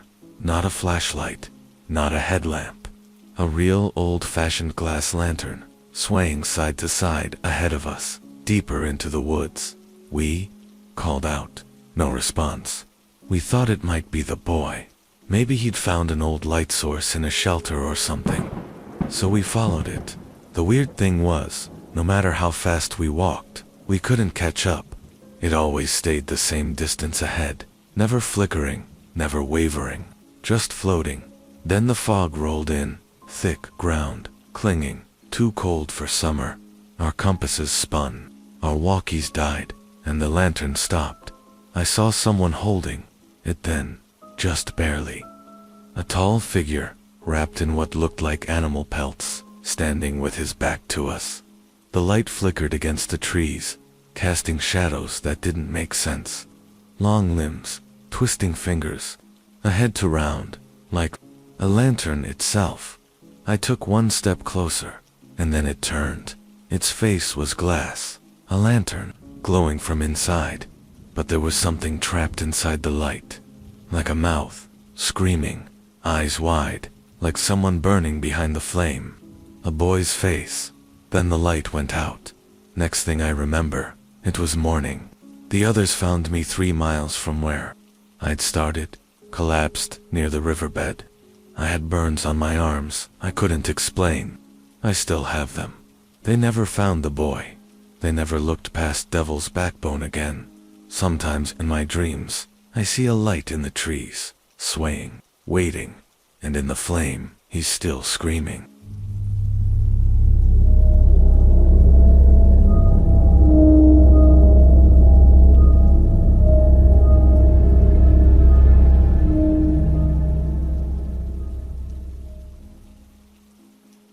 One evening I was dizzy, not from drinking, Just this strange, woozy feeling that settled over me while I was walking home from my shift at the diner.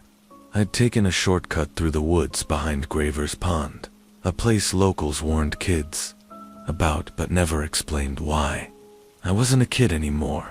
I figured the stories were just about drunks falling in, but halfway through the path, the hum started, low, deep, like power lines on a humid day, vibrating inside your chest. It made my fillings ache.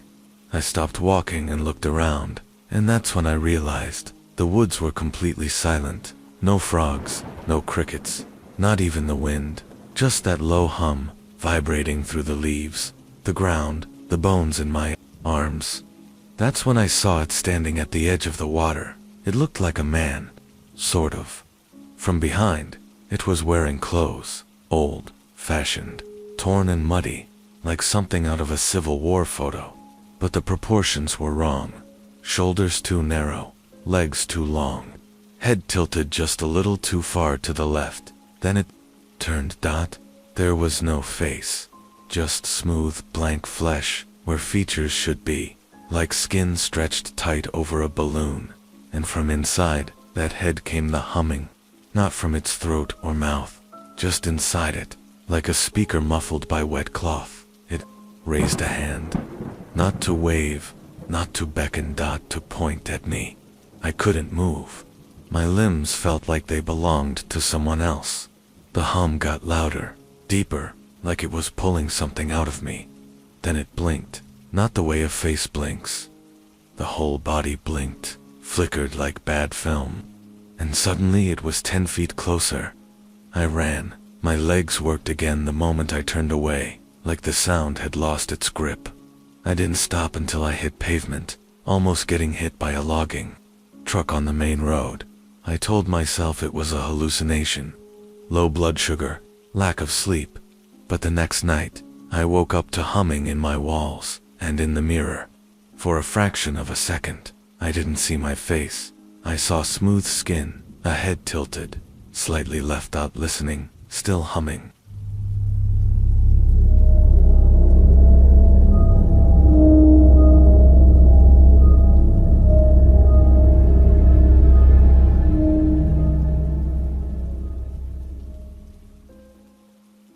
I was 11 when it happened to me.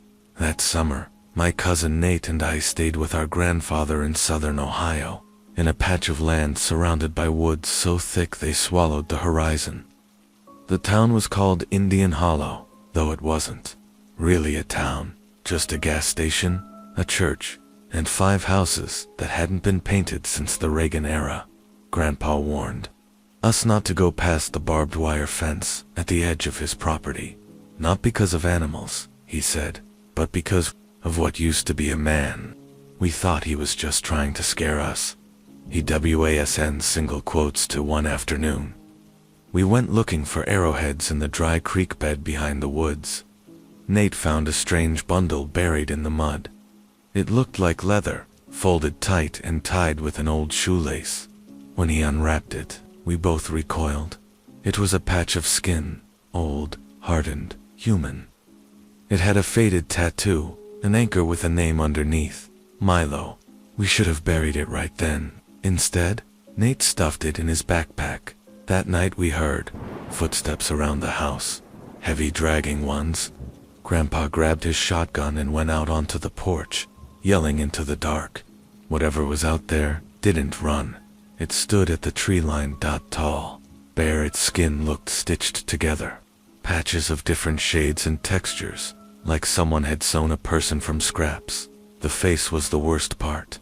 No eyes, just hollows. No mouth, just a stretched seam of flesh, trembling like it was trying to smile. Grandpa fired. It didn't flinch. It turned slowly and disappeared into the woods. We burned the bundle the next morning. The smell was rancid, like singed meat and old rot. Grandpa made us recite the Lord's Prayer while it burned. Said the thing we'd seen wasn't alive in the way we understood. He called it the skin collector. Said it used to be a trapper who went mad, started harvesting more than just pelts. They found pieces of him scattered in jars, still moving years after he died. but some folks swore he never did die. Just wore his way into other lives. We left Indian Hollow early that year. I've never seen Nate since he took a job in West Virginia, but last month, I got a package with no return address.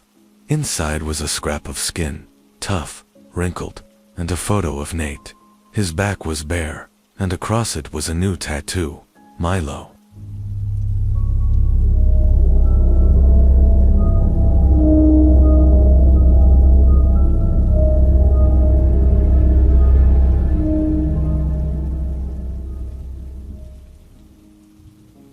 I was 19 when it happened to me. That was the summer I took a landscaping job in rural Georgia. College wasn't for me, and I needed something, anything, that didn't involve fluorescent lights or customers yelling. So I signed on with a company that cleared overgrowth along abandoned properties, mostly in counties where the trees outnumbered people 10 to 1. The place that changed me was called the Dawson Farmhouse. It sat at the end of a gravel road, sunken into a mess of kudzu vines, so thick you couldn't see the house until you were almost on top of it. Locals called it Swallow Hill, said the land there ate things. I laughed the first time I heard that. I don't laugh about it anymore. Day 1 on that property, I found a shoe buried in the vines. Still had a foot in it. Bone, clean. No signs of trauma. Just left behind. My boss called the sheriff, who came, poked around, and told us it was probably an old hunting accident. Said the woods were full of stories. That night, while we were loading tools into the truck, I heard whistling. Not the wind, not a bird, a tune, slow off key, almost like a lullaby. Someone had forgotten the melody too. It came from deep in the kudzu. The others didn't hear it, but I couldn't stop hearing it. It followed me for days. Out on the job, in my motel room, in my dreams, and the vines. They grew back faster than we could cut them, like they were alive. On the 5th day, I found another shoe. This time, still warm. That night, I stayed late. I had to know. I went back into the vines alone. The whistling started the moment I stepped off the gravel. Closer this time, I kept moving, slashing through green walls with a machete, until I reached a small clearing. That's where I saw it. It looked human at first, sort of, but its limbs were twisted, too long, like joints had been bent the wrong way, and never set. Its skin was the color of mold, and where its mouth should have been, there was a puckered hole. Puckering and tightening like a flute, the sound was coming from it. It didn't walk. It slid, the vines parting for it, like they were obeying. I didn't scream, couldn't. I just ran. I quit the next day. They said they found my machete a week later, tangled 10 feet high in kudzu. They never found the clearing, or my boss. He'd gone back to finish the job without me now. When I hear someone whistling on an empty street, I don't look around. I just walk faster, because I know it remembers my tune.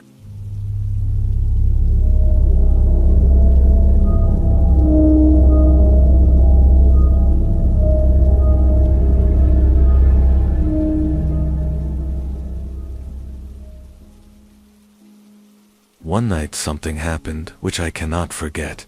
I was working the late shift at a gas station on Route 19, a graveyard job that paid in stale donuts and paranoia.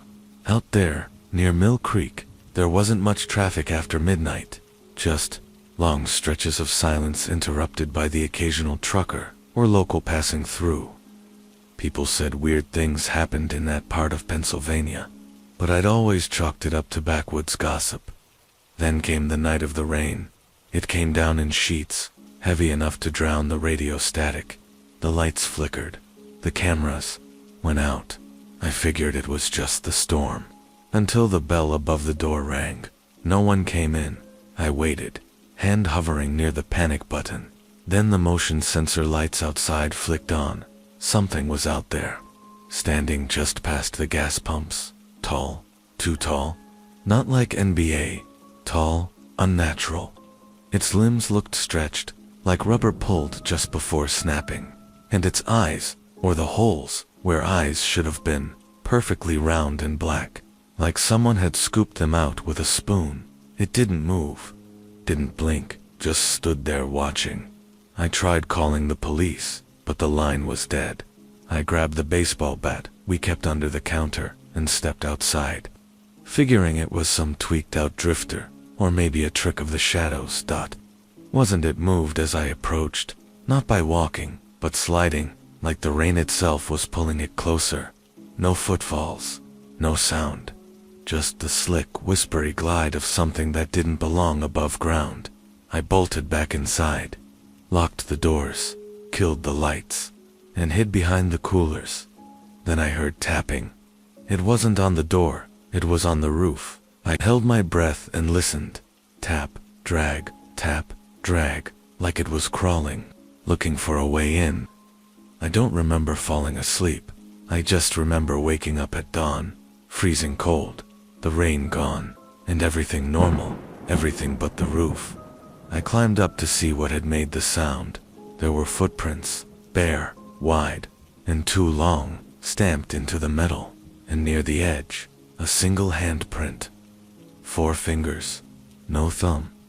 I quit that job the same day, but every year on that date, it rains just like it did that night. And somewhere down Route 19, someone swears they see something standing in the road with holes where its eyes should be.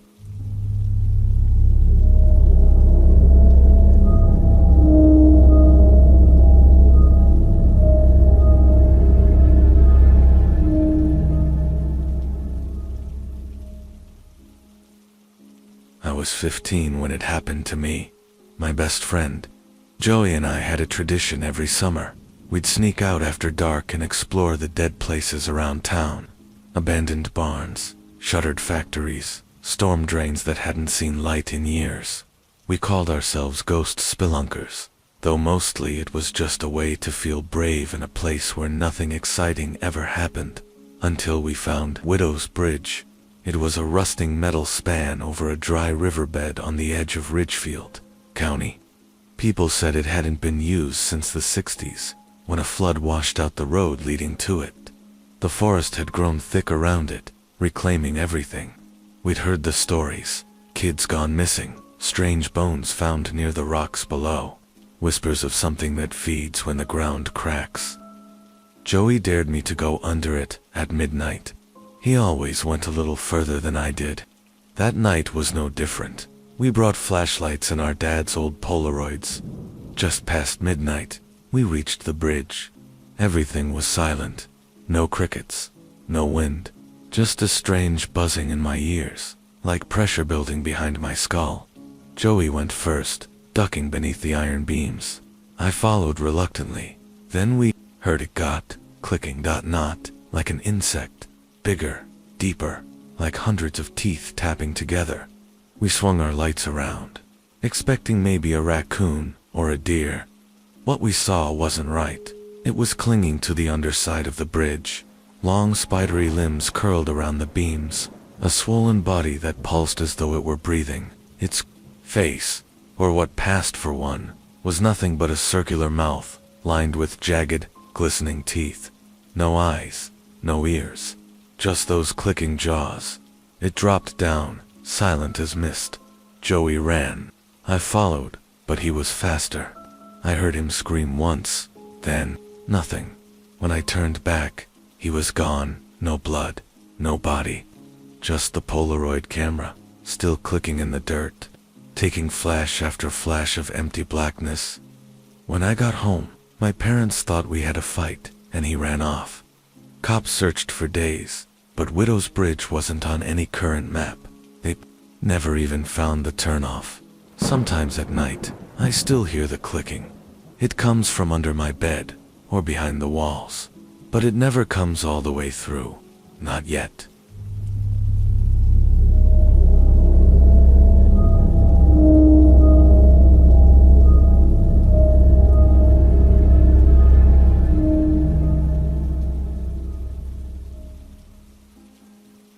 When I was young, I used to think I understood fear. I didn't. Not really. Not until that day in the marsh. My dad was a hunter. Every fall, Like clockwork, he'd disappear into the woods for a few weeks with his friends and come back smelling like smoke and wet leaves, always with stories, some funny, some strange. When I turned 12, he decided it was time I joined him. We didn't go to a regular campsite. No cabin, no outhouse. Just a canvas tent, a fire pit, and a canoe stashed near the edge of Clover Marsh, deep in the Adirondacks. No one else camped there anymore. Too damp, too many biting flies, too many stories about people vanishing without a trace. Dad didn't believe in any of that, but he still kept a silver knife tied to his boot just in case, and made me sleep with a whistle around my neck.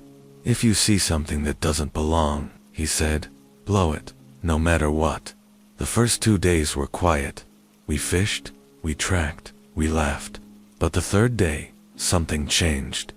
We found a clearing where the cattails had been flattened in a perfect circle. At the center was a pile of clothes. Not torn, not weathered, just empty. Neatly folded, like someone had vanished mid-change. Dad told me not to touch them. That night, the marsh came alive. I woke to the sound of footsteps. Not animal, slow, measured, sloshing through the shallow water outside our tent. Then I heard breathing, wet and rattling, like someone drowning on dry land. Dad grabbed his rifle, told me to stay down. When he stepped outside, the breathing stopped. Then I heard him scream, not like when he stubbed a toe or got too close to the fire. A real scream, raw, broken, followed by a thud, and then nothing. I crawled out, shaking, clutching the whistle. So hard, I left marks in my palm. I didn't see Dad at first. I saw it tall, wrong, human, shaped but off, like someone drew a person from memory after forgetting what a face looked like. No mouth, no eyes, just smooth skin, stretched too tightly over bone. It stood there, head tilted, listening. I blew the whistle. It jerked once, then vanished into the cattails faster than anything that size should have moved. I found Dad face down in the mud, alive but unconscious. His rifle was bent. His boot knife was gone. We left that night and never spoke of it again. Years later, I read about other disappearances near Clover Marsh, all unsolved, all unexplained, and every account ends the same way. It had no face, but it knew I was watching.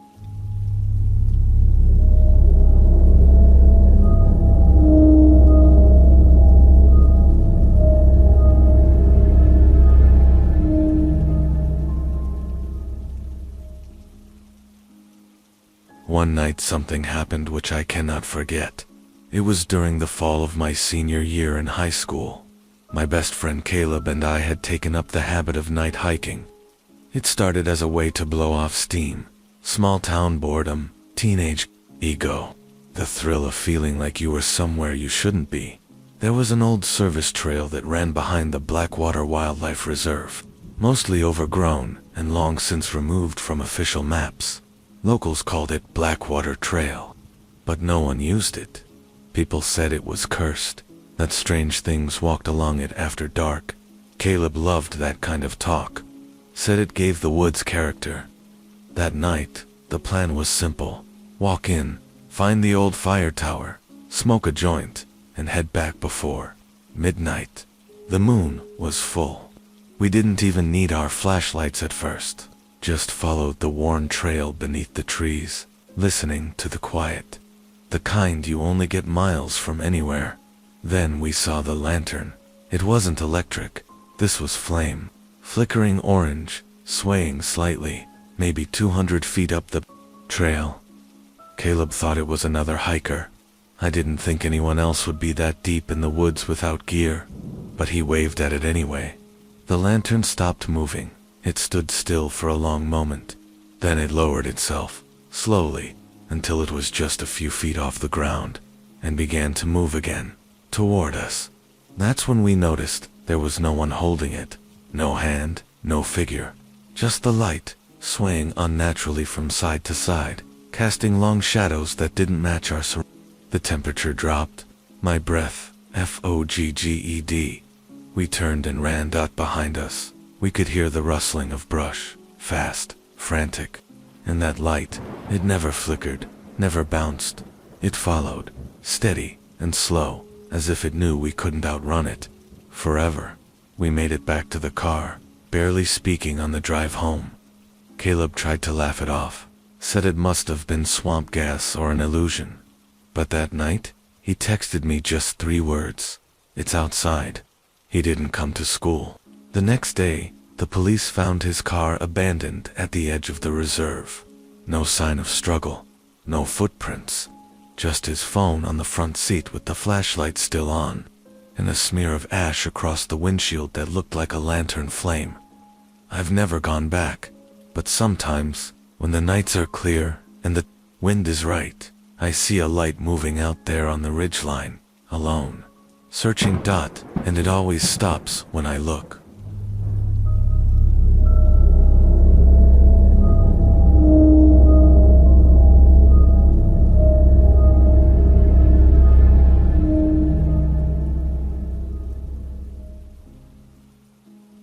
I was 8 when it happened to me. We had just moved into an old farmhouse in northern Michigan. My father called it a fixer-upper, though even at that age I could tell it was more fixer than upper. It came with creaky floorboards, ivy crawling up the chimney, and a dozen padlocks on a root cellar door that was chained shut from the outside. My mother said it was probably to keep animals out. My father said it was just old-timey paranoia. But nobody ever went down there, not even during the hottest summer days, when the rest of the house turned into a furnace. The only one who seemed interested in it was my little sister, Holly. She was 6, quiet, strange, and sometimes spoke to people who weren't there. Mom said it was her imagination, but imagination doesn't leave muddy footprints on the cellar steps after everyone's gone to bed. It started with noises, not loud ones, just the kind of sounds you convince yourself are the wind, soft tapping, like fingers against wood, breathing, behind the walls, whispers too low to make out. We had rats, my dad said. Always rats. Then Holly started sleepwalking. Every night, I'd find her standing by the root cellar, staring at the door, her lips moving like she was praying. When I asked her what she was doing, she said, "He's teaching me how to listen." One night, I followed the sound of the chains rattling and found the door open. The padlocks were still on the floor, still locked. No one in the house had a key. I went down after her. I only made it halfway before I heard something coming up, fast. Wet steps. The smell of soil and something rotten. I never saw what it was. I grabbed Holly and slammed the door shut just as something heavy hit the other side. My parents never believed me. They blamed a draft, a nightmare.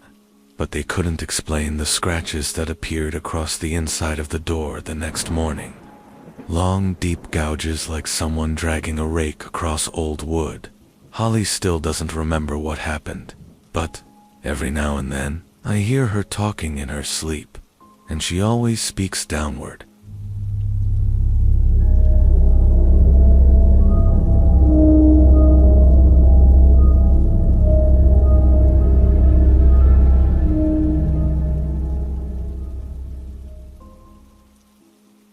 I was 17 when it happened to me.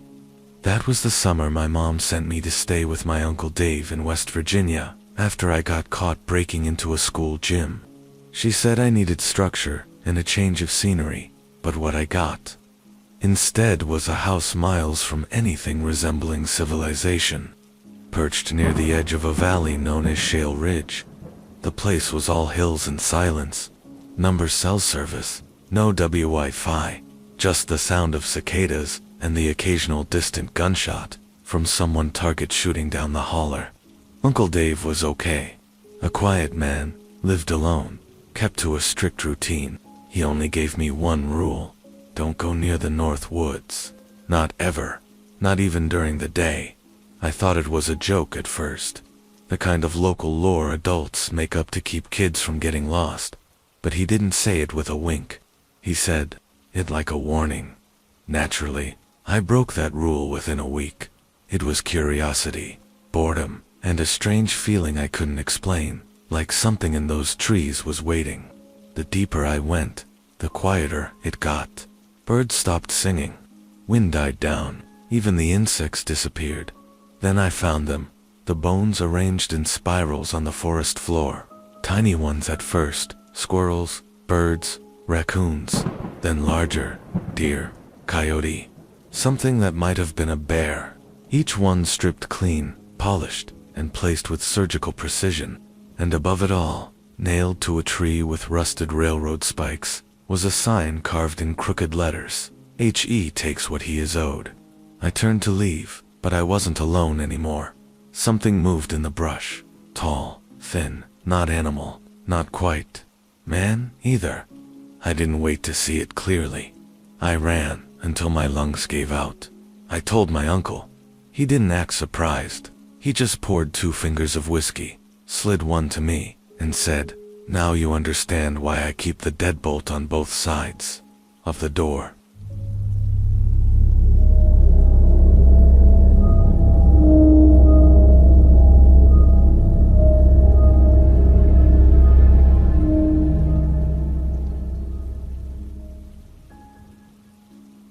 One evening I was dizzy. It wasn't from anything I drank. I hadn't smoked. I hadn't eaten all day. But this dizziness, it was different. The kind that settles in behind your eyes, makes everything feel like it's slightly vibrating. I'd just finished my shift driving for a small delivery company in western Kentucky. Back roads, mostly. Places GPS didn't bother mapping. That night, I took a wrong turn. Or maybe the road wasn't supposed to be there. The sign said Killgrove Hollow, 3 miles. I'd lived in the area my whole life. I'd never heard of it. Still, the address I was supposed to deliver to, 325 Whisper Creek Road, matched the next mile marker. So I kept going. After a few minutes, the trees thickened. The pavement cracked and gave way to dirt, and the road narrowed until my Vans mirrors nearly brushed the trunks on either side. The air changed too. It got heavy, like walking into a room where someone had just been screaming. Then I saw him. He stood in the middle of the road, not moving, not flinching as my headlights lit him up. A man in a green wool coat, no shoes, face gray like he hadn't seen daylight in weeks. But what made me hit the brakes wasn't him, it was his eyes. They were too far apart, not deformed, just wrong, subtly, like someone had drawn a human face from memory and misplaced the proportions. He raised one hand slowly and pointed to the forest. I rolled down my window just enough to speak. "You okay, man? You lost." He didn't answer. His mouth opened, but there was no sound. Just a slow exhale, like a tired wind pushing through hollow bone. Then he walked into the woods. I should have turned around, should have called someone, but the dizziness came back hard, like I was being pulled, like something wanted me to follow him into the trees. Something older than the road itself. That was the last time anyone heard from the residents of Killgrove Hollow, assuming it ever existed at all.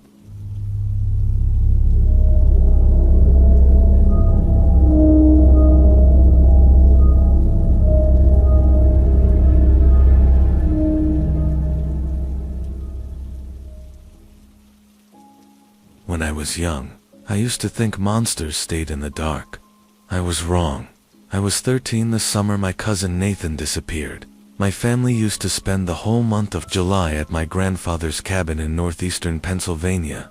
It sat near the edge of an old limestone quarry that had long been abandoned and filled with rainwater over the years, forming what locals called Devil's Basin.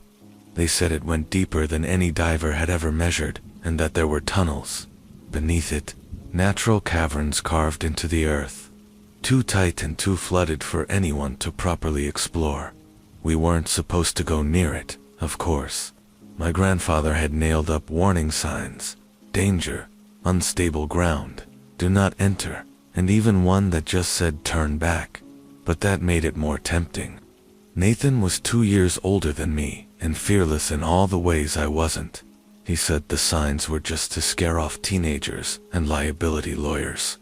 The day he disappeared, he told me he heard something calling from the water. It wasn't a voice, he said.